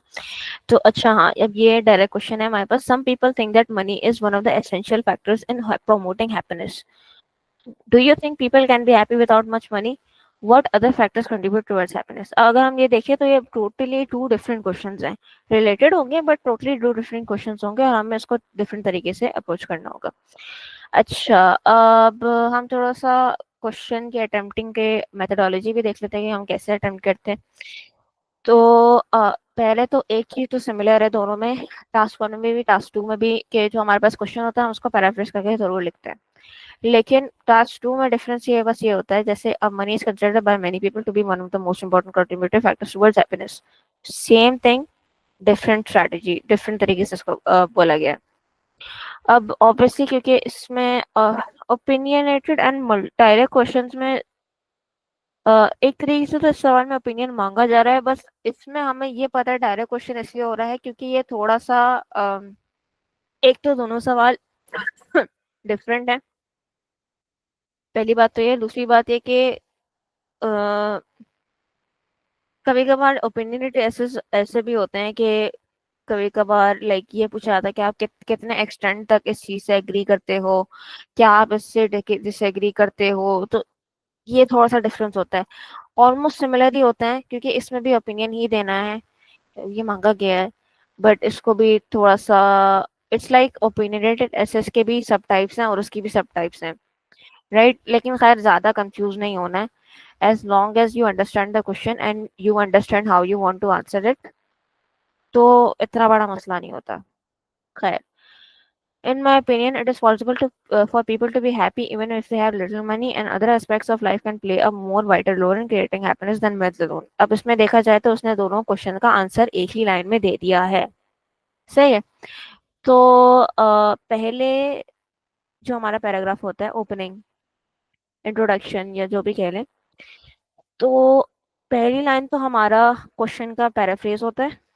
दूसरी लाइन में हम लोग यूजुअली अपने क्वेश्चन का आंसर कर रहे होते हैं। अब अच्छा जो ऐसे होगा ना, उसमें एग्जामिनर को इन दोनों, सॉरी इसने ये ज्यादा लिखा है, लेकिन इन तीनों को पढ़े बगैर ये पता चल जाना चाहिए कि जो राइटर है इस पैसेज का, उसकी इंटेंट क्या है, मतलब उसका जवाब क्या है, सिर्फ उसके ओपनिंग पैराग्राफ से और उसके कंक्लूजन से। अगर उसको नहीं पता चल रहा तो वो कंफ्यूज्ड है या उसके थॉट्स क्लियर नहीं है। मुझे 1 मिनट दीजिएगा।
I am back, sorry for the delay. अच्छा, मैं बस इस चीज़ को फिर डिस्कस करके फिर अपने फाइनल नोट्स दे दूंगी। अच्छा, पहले तो हमने इंट्रोडक्शन देख लिया कि हम पहले क्वेश्चन को पैराफ्रेज करते हैं और फिर फाइनली अपना ओपिनियन देते हैं। एंड ये चीज़ मेक श्योर करनी होती है कि हमारा जो कंक्लूजन है, हमारा जो इंट्रोडक्शन है, वो दोनों थोड़े सिमिलर हो, उसमें जो आइडियोलॉजी हमारी जो है, जो मुझे आंसर करना है, वो सिमिलर हो, वो डिफरेंट नहीं हो। तो एक तो ये चीज़ हमने स्टैब्लिश कर ली, राइट। दूसरी चीज़ ये कि अब जो इसका पैराग्राफ का जो आंसर का मेथोडोलॉजी होता है, वो हमेशा सिमिलर एक ही फॉलो होती है। वो ये होती है कि पहले हमें एक्सप्लेनेशन देनी होती है, फिर हमें पहले हमें अपना आंसर करना होता है, फिर हमें तो उसकी थोड़ी एक्सप्लेनेशन देनी होती है, और फिर हमें उसमें एक यूजुअली एग्जाम्पल ऐड करनी होती है। या तो एग्जाम्पल ऐड करनी होती है, या तो किसी चीज़ से हमें उसे रिलेट करना होता है। अब या तो हमें कोई प्रॉपर पॉइंट्स देने होते हैं, ऐसा कुछ होता है। तो अब इसको थोड़ा सा हम पढ़ के देख लेते हैं। Although money allows people to afford luxuries, which certainly do bring some social. Firstly, money is no guarantee of happiness, particularly. अब जैसे यहाँ पे एग्जांपल दी गई है, Firstly, money is no guarantee of happiness, particularly if disaster feature largely in someone's life. Secondly, as long as people have the money to cover the necessities, doing without luxury items are not neglected. अब जैसे इसमें पहले तो उसने अपना opinion दे दिया, जो उसने पहले ही दे दिया था, राइट, कि वो कम पैसों में भी इंसान खुश रह सकता है। उसने उसी बात को वापसी लिखा कि कम पैसों में रह सकता है, ऐसा थोड़ा सा एक्सप्लेन किया। और फिर उसने एक एग्जांपल भी यूज कर ली कि बिल्कुल अगर कोई बिल्कुल बीमार रहता है, तो जाहिर सी बात है कि उसे पैसे चाहिए होंगे। तो और फिर इसमें भी उसने थोड़ी सी ऐसी सिमिलर स्ट्रेटेजी यूज की है। अच्छा, यूजुअली अच्छी अप्रोच जो ये होती है, introduction, two body paragraphs and then conclusion. तो अब इसमें भी इन्होंने ये लिखा, the use of three body paragraph is not so common in IELTS writing task two, with most people choosing an essay of only two body paragraphs. However, three body paragraphs does allow enough for enough developed of main points for a high score. हाँ, ये भी है इसमें कि जैसे बिल्फर्स अब हाँ, अब ये जो सवाल है, इसके मल्टीपल तरीके हो सकते हैं जवाब देने के, राइट। इसमें बहुत सारी आइडियोलॉजीज हो सकती हैं। हो सकता है कि आप इस स्पेसिफिक जो ऐसे मॉडल ऐसे है, इसके आंसर से आप रिलेट नहीं करते, आप रेजोनेट नहीं करते, आपका अपना कोई प्रॉपर अपना ही कोई आंसर है, राइट। लेकिन ये है कि आप you can be intrigued to add more and more ideas. You should avoid doing that. ज्यादा आइडियाज ऐड करने की कोई जरूरत नहीं है। आपका एक आइडिया है, आप उस पर स्टिक रहें, उसी पे ही लंबी करें। आपको ये, अब इसमें भी बहुत सारी चीजें, मेरे इसमें 10 ओपिनियन हो सकते हैं, लेकिन मैं 10 की 10 नहीं मेंशन करूंगी, मैं सिर्फ एक मेंशन करूंगी। अगर मैंने 10 के 10 मेंशन करना शुरू कर दिए, तो क्या होगा, जैसे मैंने शुरू में ही एक बात बोली थी, introduction and conclusion reflects your body passage. अगर बॉडी पैसेज में मैंने एक और ओपिनियन अपना डाल दिया यहाँ पे कि नहीं, मैं तो समझती हूँ कि ऐसा होगा, so that would contradict with my introduction and conclusion, which is wrong. That is not going to happen in an essay. ऐसे में हमेशा एक चीज फ्लो में चलती है, और वही चीज एक्सप्लेनेशन बॉडी पैराग्राफ में मौजूद होती है। कोई नया आइडियोलॉजी नहीं एंटर होती। ज्यादा से ज्यादा हम उस सिमिलर आइडियोलॉजी को एक्सटेंड करके समझा रहे होते हैं, उससे ज्यादा कुछ नहीं होता। तो इसमें तो खैर उन्होंने तीन मेंशन करे हुए हैं, लेकिन यूजुअली चार मेन पैराग्राफ्स होते हैं हमारे पास। आप बॉडी पैराग्राफ्स को तीन भी कर सकते हैं, लेकिन मैं पर्सनली कहूंगी कि नहीं करें। तो it's firstly introduction, two body paragraphs and conclusion. Conclusion में भी हम थोड़ा सा उसको पढ़ लेते हैं। In conclusion, money is not essential for happiness, which can be found through job satisfaction as well as family. If more people strive in life towards true happiness rather than money, the world will be a better place. अब एक तरीके से इसने paraphrase और थोड़ा सा body paragraph का भी इसने जो एग्जांपल्स दी भी होंगी जॉब और उसकी वगैरह की, वो भी ऐड करी है, एंड ये सब चीजें भी ऐड करी। तो इस तरीके से फिर चीजों को लेके चलना होता है। तो ये इसका स्ट्रक्चर जरूरी है, क्वेश्चन के टाइप समझना जरूरी है, एंड ये समझना जरूरी है कि लाइक मुझे इस चीज को एक्सटेंड कैसे करना है। और ये भी अपने आप को जरा सा लगाम देने की जरूरी है कि अच्छा देखिए, 10 आइडिया आ रहा है, लेकिन एक ही आइडिया भी डिस्कस करना है, 10 पे नहीं कर सकते। 10 पे करेंगे यू वुड साउंड कंफ्यूज, मतलब आप उसको ना पूरा पढ़ के देखना है एक बार, घर में आप अटेम्प्ट करें ऐसे जिसमें आपने 10 आइडियाज मेंशन करें, you will sound confuse. And ये चीज आपको शो नहीं करनी है उन लोगों को। तो ये मेरे पास उसका था आपके राइटिंग सेक्शन का। राइटिंग में मैं I can talk a lot more, क्योंकि आई थिंक कि ये भी इस चीज़ ने मुझे जस्टिस नहीं करी है, बट मैंने एक थोड़ा सा ओवरव्यू दे दिया ताकि बंदे को समझ में आ गया कि करना क्या है, राइट। अच्छा, स्पीकिंग सेक्शन भी आसान होता है ऐसे सबसे ज्यादा, ठीक है। हर यूजुअली 11 to 14 मिनट्स पे वेरी करता है, ऐसे मैंने कहा था 10 to 15, 15 भी ज्यादा बोल रही हूँ, इट्स मैक्सिमम 12 या 13, दैट्स इट।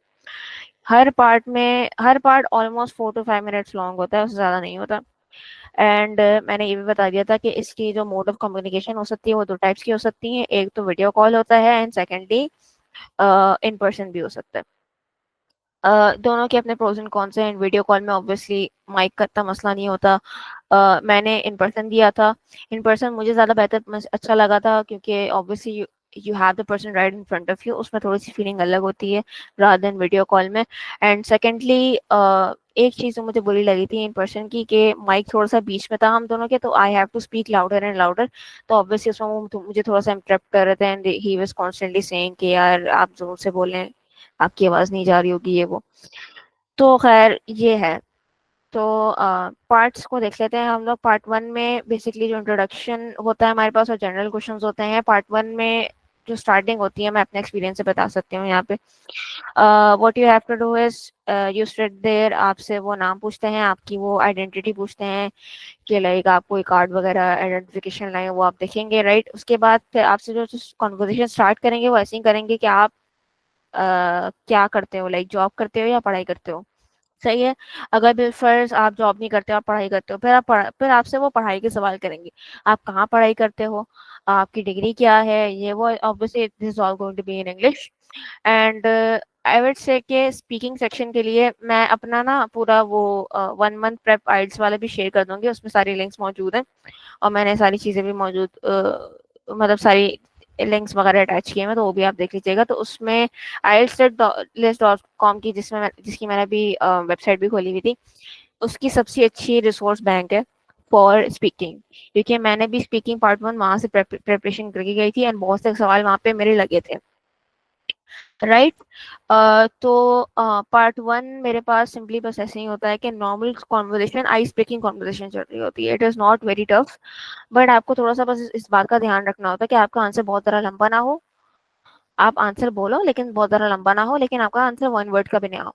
कि आर यू स्टडिंग, यस, नहीं, are you studying, yes I am studying this in this university, that is how you are going to answer. या फिर जैसे मैं अपना एक सवाल प्रेजेंट कर लेती हूँ यहाँ पे। जैसे उन्होंने मुझसे पूछा था कि what is your favourite colour, right. I said my favourite colour is orange. And why is it my favourite colour, मैंने तो ये भी बता दिया था कि it resonate with my emotional state and ये वो मैंने थोड़ा सा बता दिया था, राइट। तो इस तरीके से बताना होता है। ऐसा नहीं है कि बस my favourite colour is orange, that's it. Answer तो हो रहा है, बट थोड़ा सा एक्सटेंड करना जरूरी है, थोड़ा सा इनपुट देना जरूरी है, थोड़ा सा बोलना जरूरी है, लेकिन बहुत ज्यादा भी नहीं कि इतना कि वो आपको बीच में इंटरप्ट करके रोके। तो ये थोड़ा सा फिर ये हो जाता है कि आपको रोकना नहीं आता, आपको कॉन्वर्सेशन में बात करना नहीं आती, राइट। तो ये है। पार्ट 2 में हमारे पास ऐसा होता है कि वी गेट अ कार्ड, सही है। कार्ड में सिनेरियो मौजूद होती है एंड उस सिनेरियो के बारे में हमें डिस्क्राइब करना होता है एंड उस सिनेरियो में कुछ की पॉइंट्स मौजूद होते हैं। मैं इसका निकाल लेती हूँ, वाइल्ड स्पीकिंग। अरे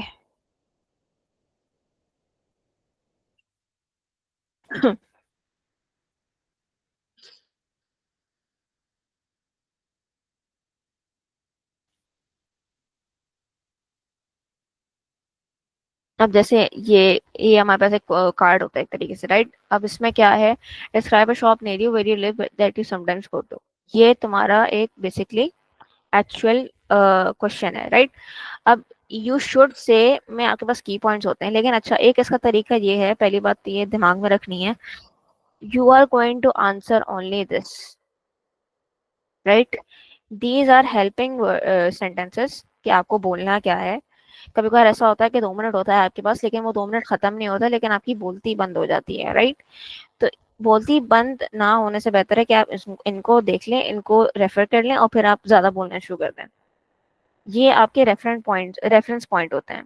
सही है। अच्छा, वो कार्ड जब आपको देते हैं वो आपको 1 मिनट का टाइमर भी देते हैं, then that you observe this question and you write in that specific paper, आपको अगर कुछ और भी लिखना है तो। अच्छा, इसकी एक अच्छी स्ट्रेटजी जो मैंने भी इम्प्लीमेंट करी थी, जो मेरे लिए भी काम आई, ये थी कि मैंने सवाल पढ़ लिया था, मेरे पास ये की पॉइंट्स मौजूद थे। एक अच्छी स्ट्रेटजी ये होती है कि लाइक यू मेंशन अदर की पॉइंट्स एज वेल, जो भी आपके दिमाग में आ रहे होते हैं। डू नॉट आंसर दीज की points, mention other questions that आपके दिमाग में आ रहे हैं अबाउट दिस टॉपिक इसी पेपर में, ताकि आप सामने भी रख सकते हो, आपको कोई मसला नहीं है। It's not necessary that you do an eye to eye contact, लेकिन अच्छा होता है कि आप आई टू आई कॉन्टैक्ट रहकर बात करें, राइट। लेकिन ऑब्वियसली आप इतनी ज्यादा देर आप you will stare into his soul, तो वो बहुत अजीब हो जाएगा। तो अ, तो मेन चीज तो ये है कि आपको इसके बारे में बात करनी है। अगर आप ये पॉइंट्स डिस्कस ना भी करें, you go into a different tangent, that is not an issue, but you have to make sure कि जो टेंजेंट है वो इससे अलग नहीं हो रही हो। ये चीज है बस इसमें, बस ये चीज का ध्यान रखना होता है। And obviously you have to speak for 2 minutes, तो you have to prepare for it काफी हद तक, क्योंकि आपको नहीं पता आपको कौन सा सिनेरियो मिल रहा है and क्या होने वाला है। तो इसमें थोड़ा सा आपको घर में प्रैक्टिस करनी होगी। इसमें मैं आपको जो पर्सनल एडवाइस दे सकती हूँ वो ये है कि आप अपना आइल्स पार्टनर ढूंढें। पहली बात तो ये, एक डिस्कॉर्ड का चैनल भी है, वहां पर भी आप जाके रैंडम लोगों से बात कर सकते हैं, वो भी एक ऑप्शन है। एंड थर्ड ऑप्शन जो ये होता है कि बिलफर्स you are not finding an IELTS partner and you are hesitating to join this discord group, तो उस पे फिर मैं ये कहूंगी कि record yourself and listen to yourself. बहुत क्रिंजी चीज है मुझे पता है, but you have to do this, क्योंकि उससे फिर आपको पता चलता है, आप ना अपने आप को क्रिटिसाइज कर सकते हो कि अच्छा ठीक है ये चीजें मिसिंग थी, ये वो, एंड फिर उस हिसाब से आप उस चीज को अटेम्प्ट करोगे और फिर उस हिसाब से आप हैंडल करोगे, राइट। तो अपनी आवाज सुनना और फिर समझना कि आपने कैसे इस चीज को आंसर करा था, जरूरी होता है। अच्छा, एंड फाइनली पार्ट 3 जो हमारे पास होते हैं वो पार्ट 2 के टॉपिक से रिलेटेड होते हैं। जैसे अब जैसे मैंने जो क्यू कार्ड दिखाया था जो कि शॉपिंग से रिलेटेड था, राइट। अब हो सकता नहीं, शॉप से रिलेटेड, सॉरी। तो हो सकता है कि आपको जो पार्ट 2 का टॉपिक हो वो शॉप से ही रिलेटेड हो। अच्छा, पहली बात टू नोटिस, क्वेश्चन 3 में अगर आपके पास सवाल थोड़े गंदे आ रहे हैं, you can safely assume you are scoring more than 6। पहली बात तो ये, ठीक है।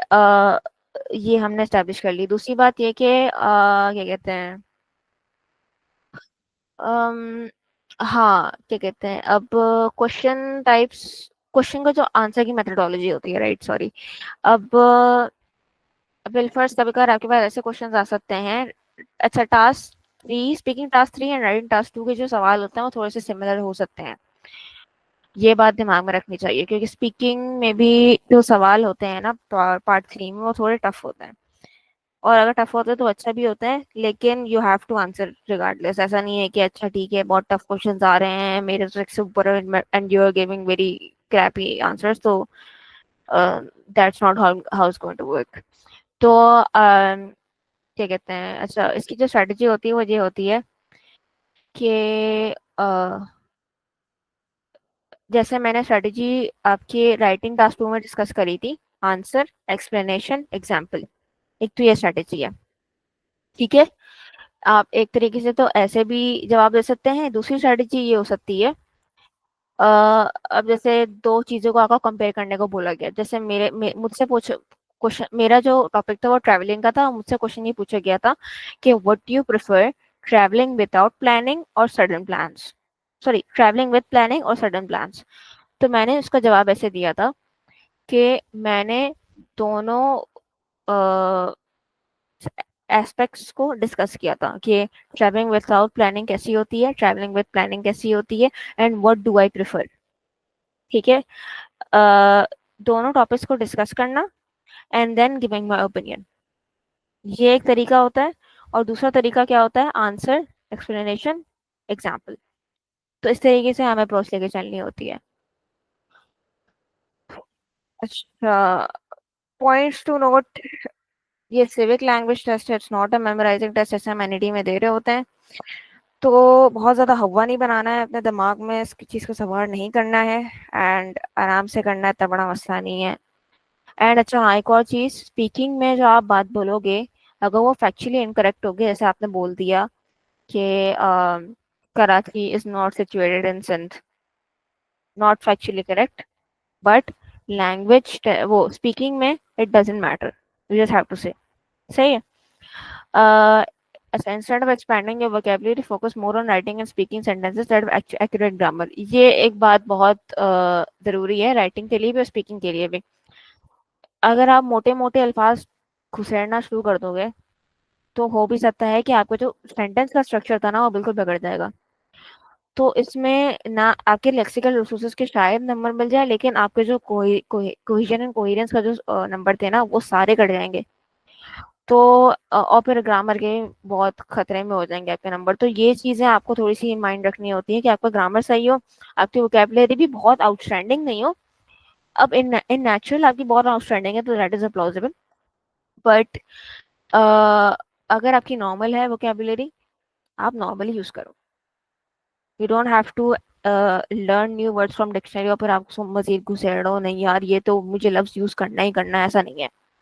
अच्छा, एक वर्ड को ओवर यूज भी नहीं करना है, ठीक है। आप उसको या तो ही शी इट करके बोलना शुरू कर दें, राइट, या तो किसी और, मतलब उस वर्ड को ना बार बार यूज नहीं करें, इसको सिनोनियम यूज कर लें, कुछ और कर लें, लेकिन ऐसा नहीं है कि लाइक एक ही वर्ड को आप बार बार यूज करोगे तो it doesn't give a right impression. अच्छा, इंग्लिश ग्रामर की नॉलेज ब्रशअप जरूरी करना होती है। यूट्यूब शॉर्ट्स वगैरह आप इसके लिए देख सकते हैं, ऑफ आइल्स एडवांटेज, मैं इसकी बहुत रिकमेंड करूंगी। मैं आइल्स एडवांटेज की काइंड ऑफ एम्बेसडर हूँ, मतलब उसकी हर चीज़, हर वीडियो बहुत अच्छी है, अगर किसी को पढ़ना हो तो वहां से आराम से पढ़ सकता है। अच्छा, make sure your pronunciation and proper use of, make sure about your pronunciation, क्योंकि प्रोनाउंसिएशन मैटर करती है, एक्सेंट मैटर नहीं करती। एक्सेंट अगर आपकी बहुत भारी किस्म की पंजाबी है, जैसी भी है, किसी किस्म की भी है, कोई फर्क नहीं पड़ता। मेरी भी कोई अंग्रेजी वाली एक्सेंट नहीं थी, लेकिन मेरी प्रोनाउंसिएशन सही थी, मेरे जो वर्ड की यूजेज थी वो भी सही थी, सही है।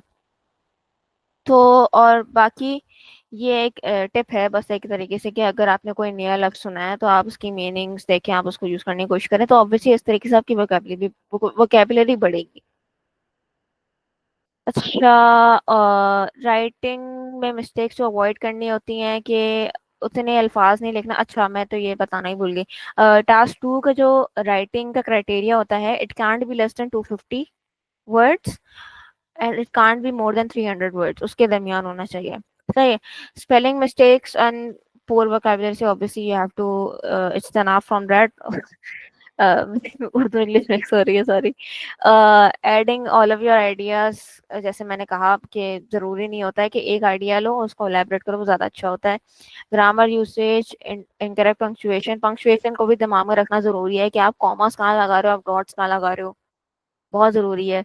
आप हाइफेंस कहाँ लगा रहे हो, एंड सेमीकोलंस वगैरह जितने भी होते हैं, वो कहाँ कहाँ लगा रहे हो। And getting out of your word limit is dangerous, do not do that. Reading में as I said, whole passage read करना जैसे मैंने ये पहले स्ट्रेटेजी ट्राई करी थी अपने घर में भी, एंड मैं कहूँगी आप सब लोग भी जरूर करिएगा। पूरा पैसेज पढ़ें फिर सवालों पे जाएं, यू विल अंडरस्टैंड के पूरा पैसेज पढ़ के सवालों में जाने से क्या होता है। तो and not finding keywords, keywords नहीं फाइंड करेंगे तो obviously you will just run around in circles और फिर कोई फायदा नहीं होगा। अच्छा, over thinking the meaning of the paragraph sentence just rely on the information that is given in the passage, ये चीज अब हमें कहाँ काम आती है, true false not given, yes no not given में। क्योंकि हम लोग बहुत मर्तबा ऐसा होता है कि हम लोग अपने आप को गैस लाइट करने शुरू कर देते हैं कि भाई ये तो ट्रू होगा, ये तो फॉल्स होगा, नॉट गिवन तो हो ही नहीं सकता।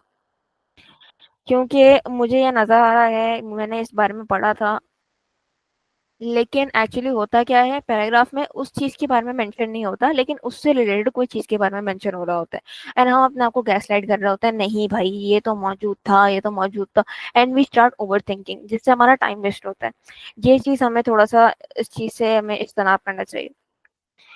अच्छा, avoid in speaking adding filler words.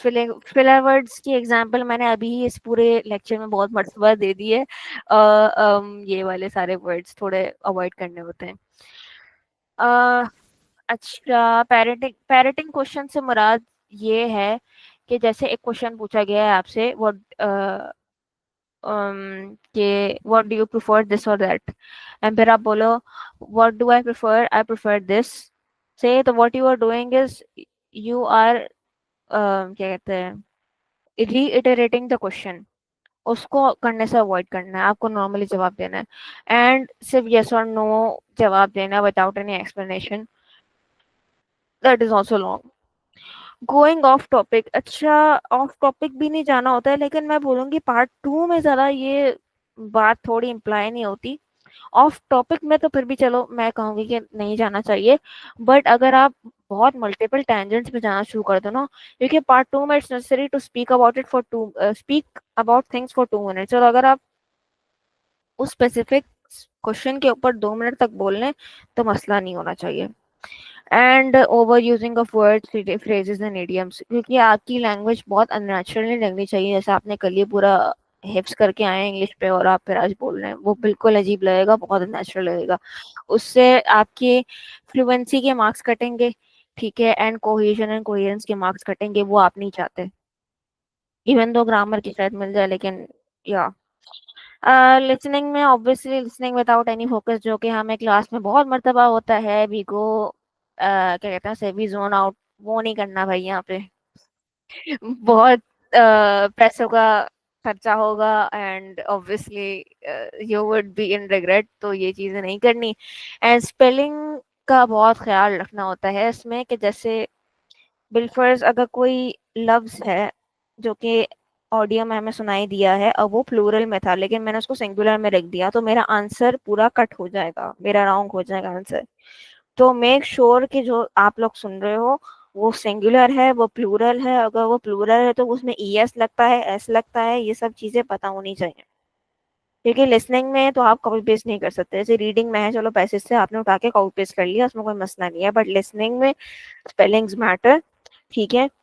And ये चीजें बहुत दिमाग में रखना जरूरी है। अच्छा, एक और चीज ये कि मैंने वैसे अपना टेस्ट जो दिया था उसमें मैंने अपनी जो स्पेलिंग, ये बहुत लोग पूछते हैं कि सारे कैपिटल लेटर्स में लिखें, सारे स्मॉल लेटर्स में लिखें, या कैपिटल जो इनिशियली कैपिटल एंड बाकी स्मॉल, तो इट डजेंट मैटर। मैं मुझे याद पड़ता है कि मैंने सारे स्मॉल में लिखा था, लेकिन मेरे फिर भी नंबर आ गए, तो हाँ, इतना बड़ा इशू नहीं है, बस आपकी स्पेलिंग सही होनी चाहिए।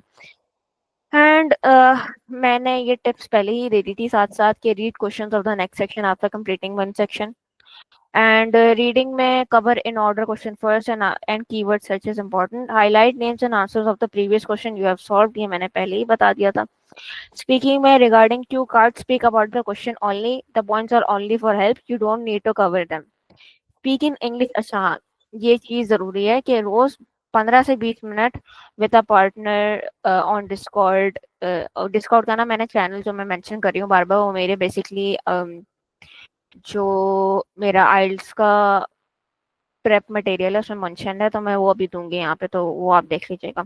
आप वहां पे जाके बैठ के बात करें लोगों से, आप यूनिवर्सिटी में कोई दोस्त ढूंढे जिसको आइल्स देना है उसके साथ बैठ के करें, या फैमिली में कोई अगर दे रहा है उसके साथ बैठ के करें, या अगर किसी के साथ भी नहीं कर सकते तो अपने साथ कर लें with your phone, and speak only. अच्छा, ये चीज बहुत जरूरी है कि टेस्ट से एक दिन पहले बिल्कुल अंग्रेजी में बात करें, बेशक आप अपने अम्मा अब्बा का दिमाग पका रहे हो, बट क्योंकि मैंने भी पकाया था, but it was worth it.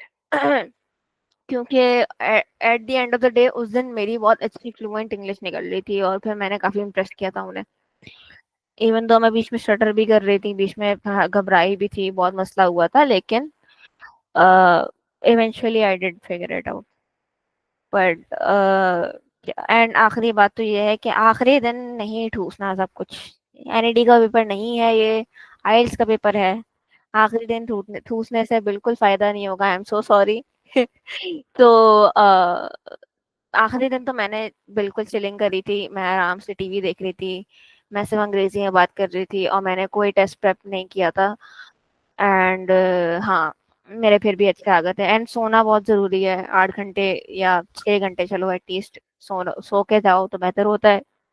And हाँ, अपने ऊपर बिलीफ तो हर चीज में जरूरी है, अगर नहीं है तो उस पर आज से वर्क करना चाहिए। तो यप, ये that was my overall presentation. And yup, अगर कोई सवाल है तो आप लोग पूछ सकते हैं।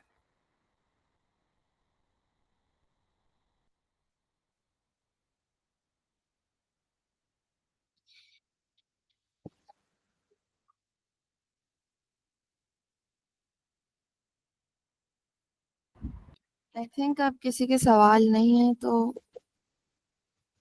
थैंक यू आज के सेशन लेने के लिए। और इट वाज वेरी इंस्पायरिंग कि आपने कैसे वो अचीव किया ये सब।